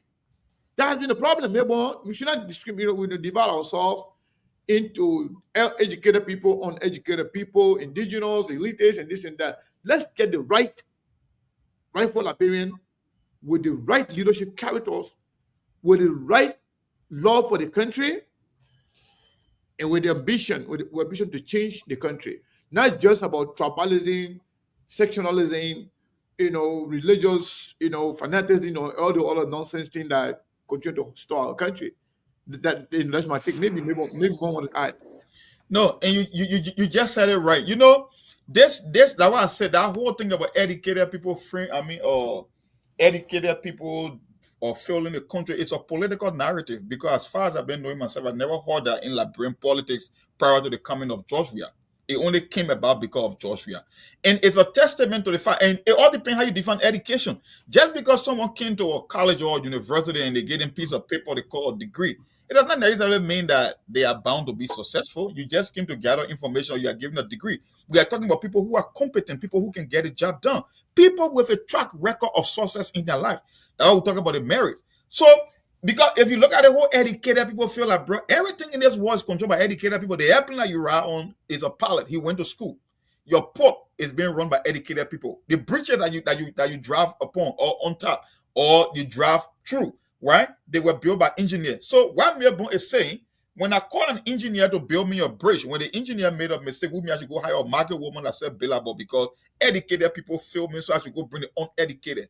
And the two least educated presidents we had in our history, they committed the most atrocious crime, and it was bad for the country. That's why we cannot keep making this narrative that educated people feel like, bro. No, education don't fail people. Education is not the reason. The question is, who is capable of getting the job done? That's where the problem keep coming from. That's why I say the whole idea where educated people feel like, bro, that's just a political narrative. It's not based in reality.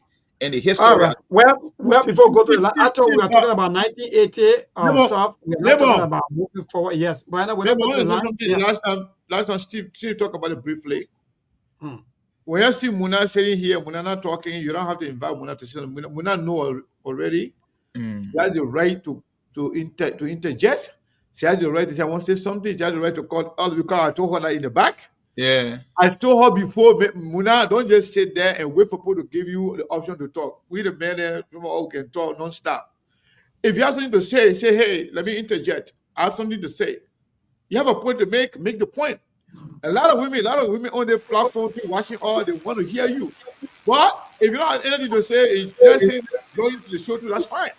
But I don't want it to look like the guy is just dominating. They don't want to. Oh no, you guys are not dominating. You can dominate me anyway. You guys are enjoying the conversation. Sometimes I'm not going to sit there back. I'll learn anyway. I'll learn some things. Yeah, so I'm not telling anybody here. We already told Muna this in the back. Muna, even me are talking. You want me once I want to talk. Remember, I tell you that.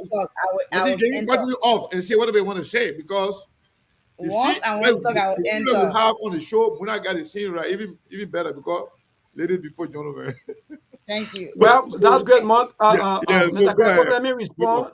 Let me just say this to some of you who are commenting. Let me be frank. Today is 1980. We're all remembering 1980. So we all want to be on the same side. Sometimes we got to be frank and say the truth to power, no matter who it will maybe quote unquote hurt or so forth. What I'm saying here today is most of our resources have been squandered beyond individuals. People build their own homes and they rent the buildings to government, and they've been around that for a very long time. So you can say what you want to say, but that's just what we are talking about. Saying you're about 1980 April 12 today, we moved. So 0770-203125, that's the number to call. Again, 0770-203125. Call in and be part of the Sktv show this evening. Today is Saturday, and we are right here on 2FM 96.1. Again, 0770-203125. That's the number to call this evening to be part of the Sktv show. Muna, you wanted to say something quickly, but let me go to the line. The line is hot. Today's caller, good evening.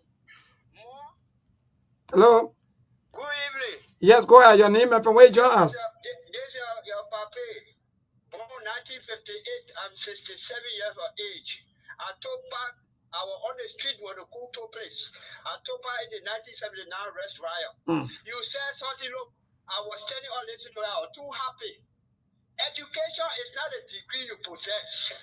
Education, if you are educated, you get 10 degrees, you get 15 degrees. The way you put that degree in action, that will make you an educated man. When you see somebody, people some people go to school with the degree and the but they're not putting their use.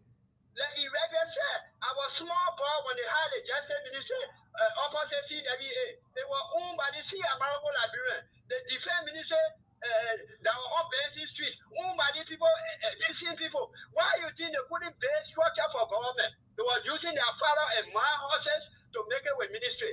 Up to now, most of the ministry is being rented by government. Educated men will base structure for the country, not structure for themselves. Thank you. Laughing. Thank you too much, Uncle. To Uncle Brown Tate. Uncle Brown Tate, good evening. Yeah, how you doing? I'm okay. Thank God for life. Go ahead. Yeah, I've been following you guys, Ebon, P, Teku, and you, and the other folk, Muna, and other people. But thank God that Muna dispelled the prediction of E that Sudan born April 12, 1980. But let me go to the point. You know, Mom said something that I like. Sometimes we are afraid to celebrate some of the occasion because we feel that certain people will be maligned. No. History need to be taught. Why even in America today people celebrate Martin Luther King Day? It is that all the white people love what Martin Luther King did? No. But because it's a history that they are setting so that their children, unborn children, will know that something happened that today that brought the black and white together in the United States. The same thing with 1980. 133 years, one group of people were in power. But interestingly, when you're talking, now that the American Liberian, they assimilated other people, indoctrinated other, native people, educated them, and made them to behave like them. And they were suppressing their own people. I mean, can you imagine somebody was telling me one engineer during government time, a 1 mile road is $4,000 United States dollars. So in that time, they were having the consciousness. It is or pay not all over this country. But before I grab the line, education is not how many degrees you have, it's the consciousness. Most of the people who have degree in the country, they don't have any consciousness. Shout at each other, but we didn't talk with each other. Thank you. Thank you so much, Uncle Brown Tate. To this call up quickly. Good evening. Good evening. This is Joshua Kringer calling from Oro. Yeah, go ahead, Joshua. Yeah, thank you very much. You know, you'll see something while I really admire, and then would love to train picture to see. If you get your picture, you think about your country, whether a cattle, toro, anybody, you will pay attention to that person, and you'll see that well knowing, and you'll know about that. For this, they're 30 men were killed on the fire, on the pool, say, our proper corporation, our done. It could be, oh, yeah, cool, but everybody was having a daily prayer. Our father, or missing this, Lango, or drinking tea, the other one, and we're not stopping it. Nana, Mama point. They get people in there, get horses, the pastor could get horses, the horses that put waiting there, the people running there for that. So that's not yet something that when you get law for the country, only law for one for the country, there they go straight. You got yourself, no law starting.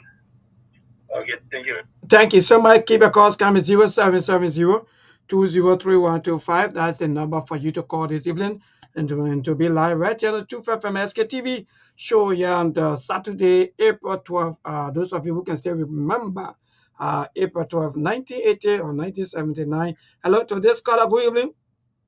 Good evening. Yes, go ahead, man. Your name and from where you join us. Yeah, coming through is Ambassador Melvin Slowdoer, country manager, Progressive Liberians Working Group, Liberia Chapter. I call you from Edward Young Kesari Bolivar Community in Maserado County District number 12. I listened to your juxtaposes and they sound so well at the analysis, hoping that Liberia can take a forward march one day, my friend. taking into consideration the native culture and those Western culture, those elite. We think what is the problem with the country? Somebody was just sitting to the but very ask the guy there to what is the problem for Nigeria? What is the problem, brother? Education, you see people claim to be educated, you cannot transform the education into impact for success. Who is an educated man? Educated man is a man who comes on the road and lead where you have to reflect for the other people in the community. An educated man is not a man that goes where you see the road is right there. An educated man is a man that will make impact in society. All the people with master, who is a master? The man that master, but he doesn't have any cooperative. All right. Thank you so much to this caller. Good evening. Yeah, how are you, my brother? Yes, we okay. Thank you. Go ahead. Okay, Mabel, I want you to clear our doubt today. We really want every time you on show, we accuse that you're from Grand Nigeria, but which part of Grand Nigeria you came from? This our doubt. So I'm from Putu Temastan to where the mountain is. That's where I hear from. I live in a mountain during the war time. I hope that everything is correct. Okay. Thank you very much. Thank you. Thank you. But maybe we should ask the guy, how is that important? I wanted to know why. You know the kind of thing people don't want to be, they don't want to the baby. Okay.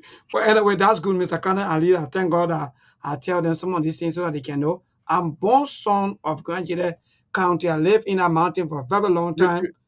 Yes, during the war. Some of you don't know. Hello to this caller. Good evening. Yeah, hello. Yes, I'm okay, my dear. Go ahead. Calling from Central Virginia, brother.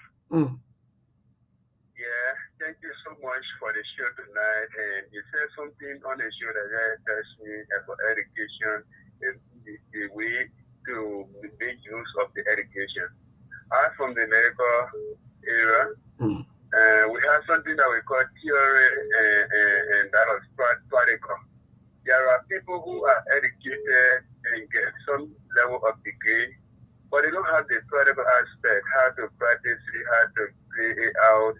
So this is when they step in or they can get it in them that they work for it, but to really work it out that people will be transformed is a major thing for them.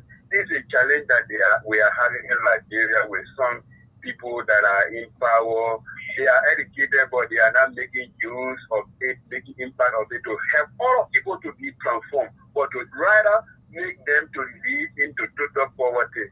And thanks so much that our people will see the way through that will be able to transform people with our little education we have, regardless of the level of education we have. Thank you for affording me. Thank you so much, my dear brother. I don't know, Muna, you have any calls from your end, or else we'll go back to our team. We crossed the mark already, and maybe we get your team. I get called.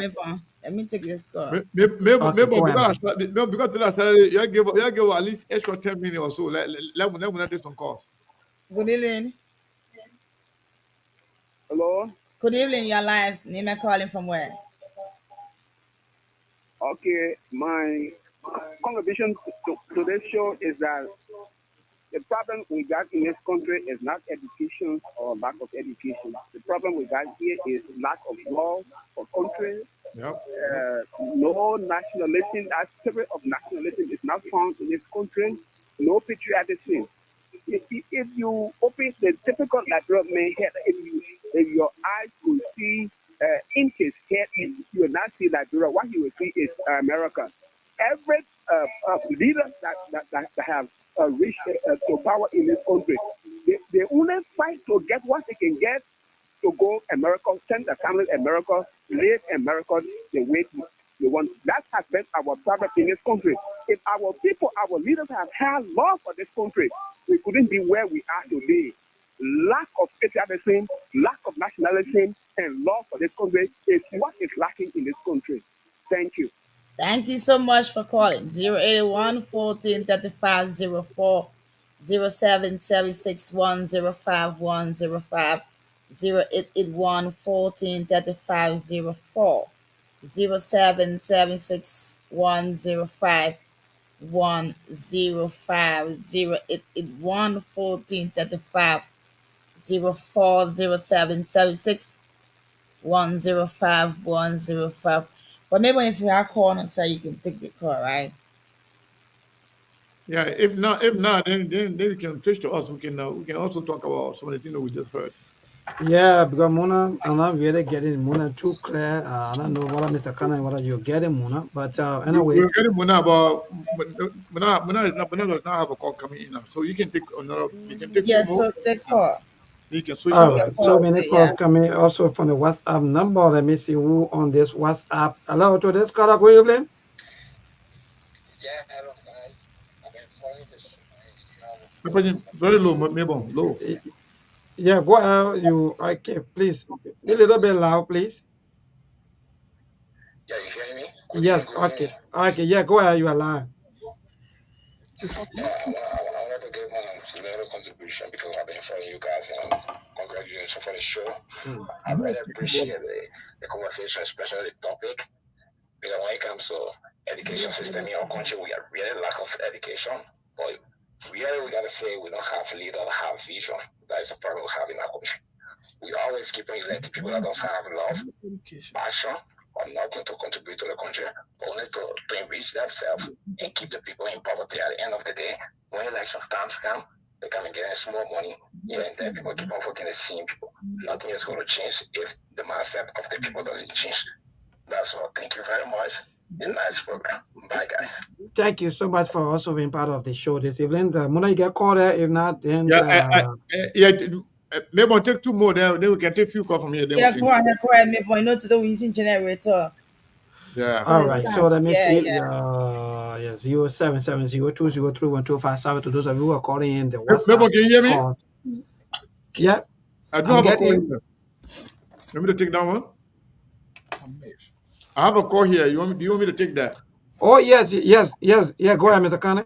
All right, Mr. Magulo, you're live on Sktv. How you doing?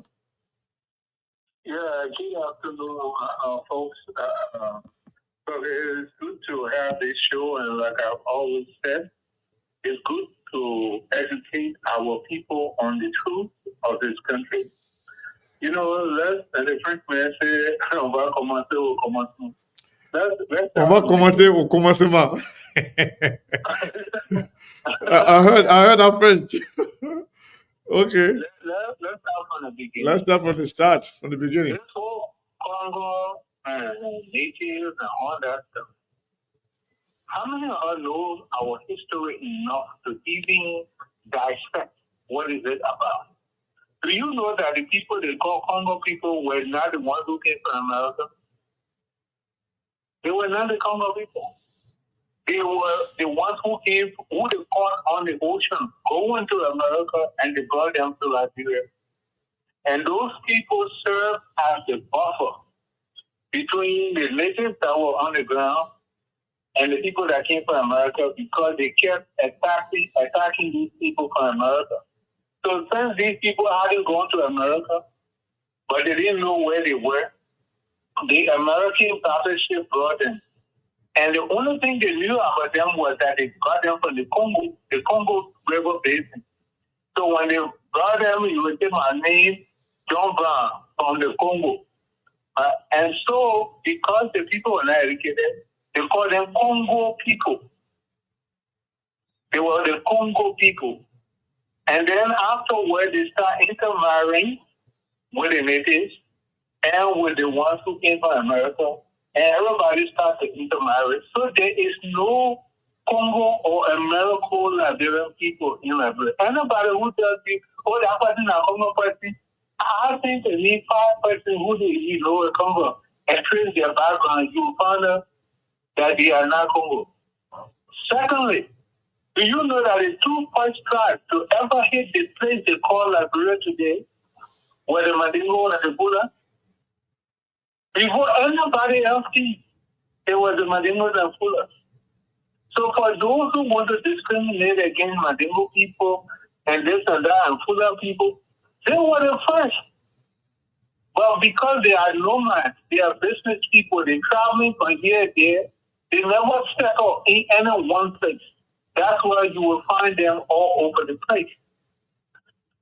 Thirdly, this 1980 stuff, like Mark was saying from Ijoma semester, that was the man who went for the letter when the American embassy, when the American presidency threatened Talbot that if he didn't sign that paper, they would kill him. And he said, whenever they're ready, I will be ready. So that night at the Centennial Pavilion, when he was sitting, and the security people came and told him we can't go to Bentall because he was supposed to speak in Bentall. We can't go to Bentall because there's an ambush on the road. They decided to come to the march and not knowing that the people were already in the march. So that's true. There's no Samuel Kwedo then that killed nobody. Samuel Kwedo then will get it home. The third thing, we keep on talking about... If you can wrap up, Mr. Maulu. We are out of town now. Congo people were renting the building and they were renting it from their brother and sister. So it's been almost 50 years and the country people took over. They have stolen more than $3 billion from this country. Why are they staying in this building? Why are the roads not built? Why are all their children not educated? Do you know the struggle? Do you know that for Liberia to be called Liberia? In fact, when somebody says they're more Liberian than the other, or they calling somebody Congo, ask them which country you were living in before the Congo people called this place Liberia. Which country were you in? All right. Thank you, Mr. Maulu. Thank you. Thank you so much. So you need to cut that nonsense off and know that we are all one. Because when we grew up, from childhood to college, we didn't know each other's class. All right. We were just Liberians. Yep. So you need to cut that thing off. Same belief here, Mr. Maulu. Thank you so much. We appreciate it. So I think we got to leave it there for today. Let's get to our folks to make their closing comment. Steve, want to go first? Yeah, let me go first. Let me piggyback on quickly what Mr. Maulu said. The quote-unquote country people are a hypocritical group of people. They are criminals. That is my view. In fact, they're very bad to themselves. They suffer their own people. They undermine their own people. That's also country people there now. What are they doing to their own people? That country people there who are not educated. What are they doing to their own people? You had Delone who came here, who supported them, pour our money behind them.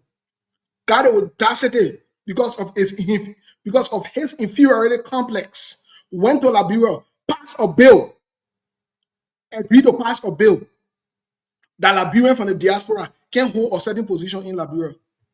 And you want to kind of lecture me and ask me a question about educated people? The educated people were far better than the country people. I'm saying it today. You know why I say that? Because when we were given the opportunity, we are given the opportunity today to do good for our people. What are we doing? We're stealing from our own people, building schools in our names. Go see how many Congo boys building schools in their country, boys building schools in their names today. From the money that they've stolen from their own people. Come on, man. Let's get serious. Prince Johnson in the market, what do you do? What did Prince Johnson in the market do? And he built a university. Why he put it in the market? Why it will benefit him? Why is a Prince Johnson school? You need to get serious. I don't want to say I'm a country man. My mind, my power, we're country people. I'm saying it to you. We are a hypocritical group of people. We are a jealous group of people who don't like each other. We're the one creating the division. John Wiakin, he was popular. For him to stick with popularity, what did he tell seditions? And you know, Bo, you not know Bo. What did Bo do for? But when he left from that, they seen Bo people who were running behind. And I see Bo people who were running behind. We need to get serious in our country. Eh? We need to really, really get serious. We are the problem. The Congo people are not problem for us. We are the problem. Thank you. Wow. Mine want to go? Man, I think there's one of the best show we ever had in recent memory. I don't know because of the day and the historical aspect of it and the people that was calling. But Steve Cooling has said it any better. You know, you can lie to some people sometimes, but you can lie to the people all the time. The history, the great ships are in, it's been 45 years. No country is perfect. Every country is progressive over time you build. The last time I checked growing up, every single piece of landmark in Liberia was built by those people. From your executive mansion to your Capitol building to your City Hall to all the major bridges in Liberia, from the Freeport of Monrovia to the University of Liberia to your maternity center to your JFK, they were built by these people. When these people were in power, we were 10 times better off as a people. We were respected around the world. The whole idea that, they were renting, building, it was about marginalization. Okay, let's make the case. It's been 45 years, little over 2 generations. We came from being at the top to the lowest, if not the least, on the continent. How can you keep making this argument? The native people came and stole on an industrial scale, even though they put 13 people on the pole. They are building university. When the state-run university is in Rome, you see the paint on the building like a trash.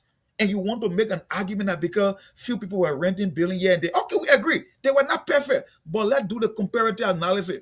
Look at the living standard of our people in education, in healthcare. Every measurable index in the country is worse off than when these people are in power. That's why we are today. You can name me any single country in the world where an uneducated man built. And you keep making the argument, oh, educated people fail the country. No, they were not perfect, but the country was better. That's the argument. Look where we are, 45 years. Today, making it 45 years. 45 years is almost half a century, close to 50 years. How can you keep making the excuses? Lawmaker got university, they got healthcare facility, they steal from the national budget, and you want to keep making this argument? The reality is, Mr. Kanye, I think you said it all on the show, it must sound uncomfortable, but until we start accepting the truth, we will not go forward. It's not about the history, it's about what you learn and what you do with the history. Yeah. That's the argument in Liberia, and we are not willing to accept the reality. That's why whenever somebody got a potential to do something, no, they want to derail it because, like I said, I think you made the 2 greatest points in the show today. The people who are, because there's a difference between ability and capability. You can have the ability to do something, but you may lack the capability. And the way how we define education, Liberia, is a lot. Just because you came to university don't mean that you have become a success. It does not give you someone who can get the job done because you got a degree. So the whole definition of education is a lie. And the one thing the other caller said, we lack visionary leadership, and this putting the country first, nationalism is what also lacking in Liberia. But after 45 years, it's an established fact that the native people are worse off than the Congo people. That's a fact. And history proved that after 45 years. I'll stop there, Mr. Kanye. So Muna, let's hear from you. Thank you. Because maybe is the chief, maybe we'll close, maybe we'll take us home. Yeah, maybe we'll close. He didn't answer your closing. Okay, you see, this country, right, is not about conquer people, educated people, uneducated people. No, it's about we don't have love for this country, and we don't have love for each other. This thing will have, you're not from here, not from here. That was suffering us because the moment you're living somewhere, you say, oh, I want to go into a letter position. That's the time we come to show your horse, bro. We come all the time, you're in that place and then you're doing things. We're looking about. So you say, I want to fight for this position. We come to show your horse, bro. So the country is not about both. I don't know both because if we're looking at that, then the people know both they fit us. People don't know both they fit us. This country, we don't love this country. We don't love ourselves. And this country, we need to change our mindset attitudes. That's the only way Liberia will move forward. But until then, we are still there. Many thanks to all of you for always being with SKTV. The name is Muna Lagri. To have yourselves a wonderful, wonderful weekend. Bye-bye, guys. Thank you, Muna. Don't stand up until all of finish too, because people I know, right? Muna always let it leave. I'm waiting. You don't want to hear us too. I'm still here. Muna Lagri, we hear your name, but we want you to stay and listen to us too. Memo, am I right? Okay. Indeed, 100%. 100%, you are correct. So let me say this, guys.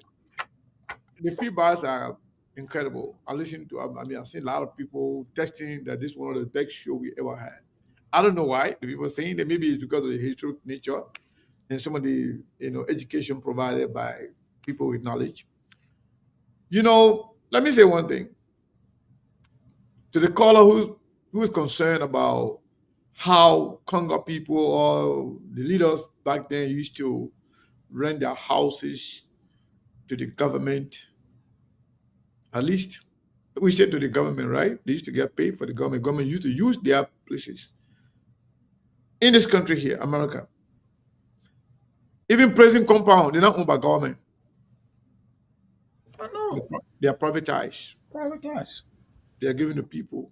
Electricity, the level we're using right now, they're not owned by government. They're privatized. Internet we use, they're not used by government. Most of the major hospitals, health facilities, they're not owned by government. They are privatized. But guess what today's leaders doing in Liberia?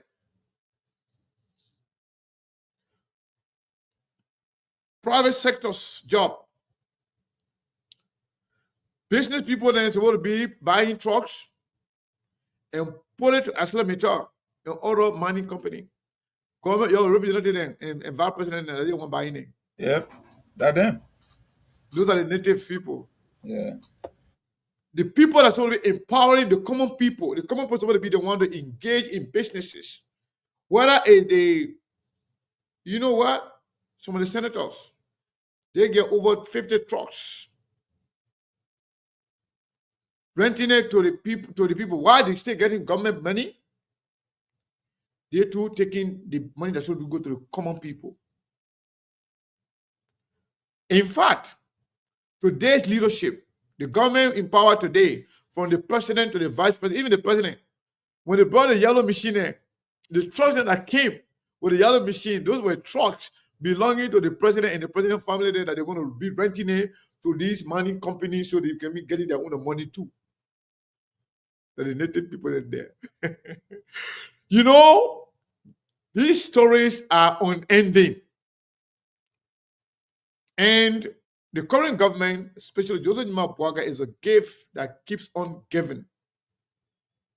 The story never ends. And it's not limited to Joseph Bwaga alone. Most of our leaders in Liberia, they are using their power not only to take from the people, but to also stop other people, regular people. There are a lot of Liberians here who want to invest, who want to buy one car, two trucks, two machines to put it into the businesses, into the private sector business, but no space. In fact, even the license for you to get it, as a common citizen in Liberia today, you can't get it because you know what? Government people are taking over everything. That's abuse of power. If you're outraged, if you think Congo people were buying, we're building houses to rent it. Now the government not only renting for themselves, but they are also taking the job that the regular person would be doing. Common person would be getting. I know of 3 people, including the vice president, who got more than 50 trucks renting with Aslamitar, with B Mountain, with other companies in the country. Wherein they are the one deciding who to be employed, who not to be employed, only family members. There you go. The common people, regular people, floating on the street. There are a lot of students that graduating from universities in Liberia across the country. They don't get a job. But you got government job, you want to take private sector job, you want to decide who to work in the private sector. We are the native, indigenous. Maybe I'm back to you. We just need to do away from this tribalism and sectionalism and defeat. Yes. Thank you, Mr. Kane and Mark and that Steve for me. Steve won't go to there. You join the show, right? Yeah. So for me, respectfully, I will say this today that indeed, even if, like, for example, between my wife and myself, we will have our first child, and our first child try to disrespect us, no, in fact, the child don't want to even listen to us. What do you think that the second child or the third child will do? So for me, on this show today, but I don't know, but it's just my own opinion and view that I will blame. Some of you people are shifting blames back to back because for me, I think the way forward could have been preferable, but some want to be shifting blame. I will shift blame on our forefathers for Liberia being backward the way we are today. Even up to now, all of the cliques, all of the cartel, all of the system are still in most of the people's favor. And that's just the fact. Because we're saying this thing today, because today is April 12th. And these are things that continue to make Liberia to go backward. You see most of the companies, most of the NGOs, most of the institutions are all owned by quote-unquote our educated people. That you can't even touch some of these things. Government dare you to touch some of these things. And that's the kind of country we live in today. So again, it's April 12th. 1980, and we continue to celebrate this day. But for me, I think the way forward for us is how best that we can recalibrate and find solution to this problem, because you can't have a group of people that rule for more than 100+ years and the country is backward. You want to shift the blame on somebody who just come in maybe 10, 15, 20 years? No, then what happened to the old man? That means the old man has been damaged. So that's where we are today. But again, thanks to all of you. Mabel, thank you so much, man. We know what. Mabel, I know we're going. Mabel, man. I know we're going, Mr. Kane. I know we're going, but we have to be in the moment and in reality. I think today makes it, if I'm not making a mistake, 45 years, almost 50 years since this whole coup. Let me say that in part of history,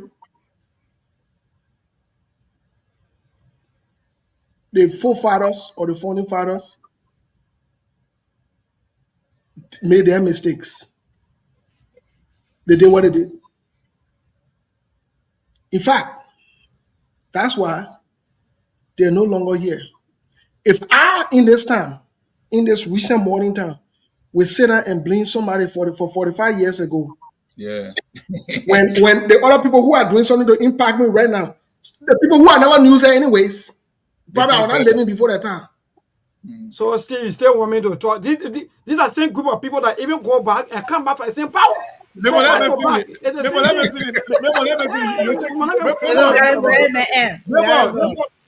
you check out the last word. Let me finish. You don't want to take us home. You don't want to run the show.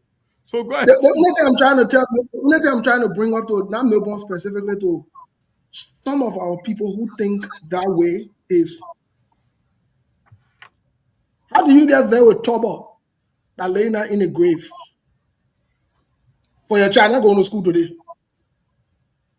But you get Joseph Boaga buying a bulletproof car of 1 million and change, but he's alive and he's running your country. You're not there with him, but you're there with trouble who laying out in grave after 45 years. I see why the country is where it is. I see why we are where we are. Because the people who sort of transfer our anger, the people who sort of be very way, we don't get very way. And I see that typically, even in people's reaction, when you call on the political leaders or the political party. For example, when you call on CDC meeting today, instead of CDC accepting, admitting that Josh Weah contributed to this current mess that we got, Joseph Boaga got, and Joseph Boaga is exacerbating it, they will not do that. They will not do that. They will want to justify and make excuses for Josh Weah's corruption, ineptitude, and incompetence. Vice versa, when you talk to Unity Party people, when you call Joseph Boaga, they say, but and CDC did this, CDC did. But you in power now, why don't you hold CDC accountable? Melbourne, I'm saying to you, in essence, we are living now. Now, we have to preserve the future for our children, the mistakes, the things that other people do. We don't want it to happen to our children. This is where we got to put our foot down now, so that the current government, the current leaders don't do the same thing. That is my point. Good. So now the question now should be, how did we arrive here? That's the point. For me, I have no issue with any of the leaders that maybe any of you that you want to critique, or maybe they want to talk about. No, I have no issues. But I'm looking at the foundation of our country. Today we're talking about history, though. How some of you, I hope you are following. Today we're talking about history. We're talking about 1980. We're not talking about politics. We're not talking about who in leadership. We're not talking about this and that, but we're talking about how did we arrive here? That's the question. So, right? Yeah. So since we're gonna leave, we are here now. How we got here, we all know. How we got here, almost a lot of different people contributed to getting here. Now it is our responsibility to get us out of here. We will not get out of here if we keep shifting blame on people that get us here way back. For those who are keeping us here right now. And until we can change course, until we can make up that they have the opportunity to change it right now, It's not because right now they have the opportunity. We are in it. But instead of they helping us change or take us from the place we are right now, but they are making it worse for us. You see the point? I agree that we didn't get here by incident, by coincidence. It didn't just happen today. But those who have the opportunity now to change from where we are to a better place, they're not doing it. And we also are supposed to be holding them accountable to take us from where we are right now. We should stop shifting blame to those in the past and hold these people who are in charge right now accountable because they have the opportunity to change it. I understand they are not the one that gets us here. They contributed as well. But how can we get out of here now? They have the opportunity. And the only way they can do that until you must hold them accountable to say, you know what? We know everybody contributed to getting on where we are right now, but can you take us from here? How do we do that? And that's a power match. Good point, Mr. Cannon. You That's know your what point we right do, there. Melbourne? You know And what that's we a do, power Melbourne? match. But right now, to just come out right now, more I come in more ago, you can't just come out in discussing history, and you just want to just start by shifting blames. For me, I hope that some of you are getting my point. I'm not here to back anybody, but you can't just come. Today is History Day, or today is a historical day that we are all talking about. So how did we arrive here? That's the question. How can we move forward? Then now we're talking, but we just wake up and just start maybe shifting all of the blames, all of the thousand or maybe years old blames on maybe 1 or 2% for me. Then there's an Melbourne, issue. But for me, I Melbourne, want to know as to how did we Gotta go arrive once. here as a country? Because mind you, Melbourne. other people were in charge. I come in more. Other people were in charge. Some people even rule for 27 years. They were in charge and nothing. So let's just say these things. Let's set the fact and move on. Thank you. Go ahead, Monk. What we'll do on Monday, somewhere in the historic week, we would delve deep into how we got here, how we will stop shifting blame, and we'll bring the scorecard because this myth about Liberia 133 years, I believe it was a scam. It was the same cartel that brainwashed our people because as far as I'm concerned, even in these great United States, because people let to carry out to 1847, I was like, what was happening around the war in 1847 that you know of? Because even in the great United States, the roads that we drive on today, it was built by a president called Dwight Eisenhower. He built it in the 50s. In 1954, women couldn't even vote in America. So this whole idea that Liberia, our old leaders, they didn't do nothing, that's not true. Because as far as I'm concerned, that's why more than 90% of the country in Africa got independent in 1960. We're talking about the modern generation. So this whole idea that people were leveraging the country resources in the 1800s, that's a lie. The whole world was sleeping. Even Europe today, do you know who built Europe after World War II? Through the Marshall Plan? The Germany and the Italy and the France like you see today, they were all built after the May 40s or the early 50s. So the idea that the Western world was not even exposed in the 50s and 60s, you want for a country where in Africa with no resources. Let me tell you something, Melbourne. There was a time in Labrador we were taking money as revenue from Firestone way in advance before the year could even come because there was no other company in Labrador because Firestone went to Labrador in 1926.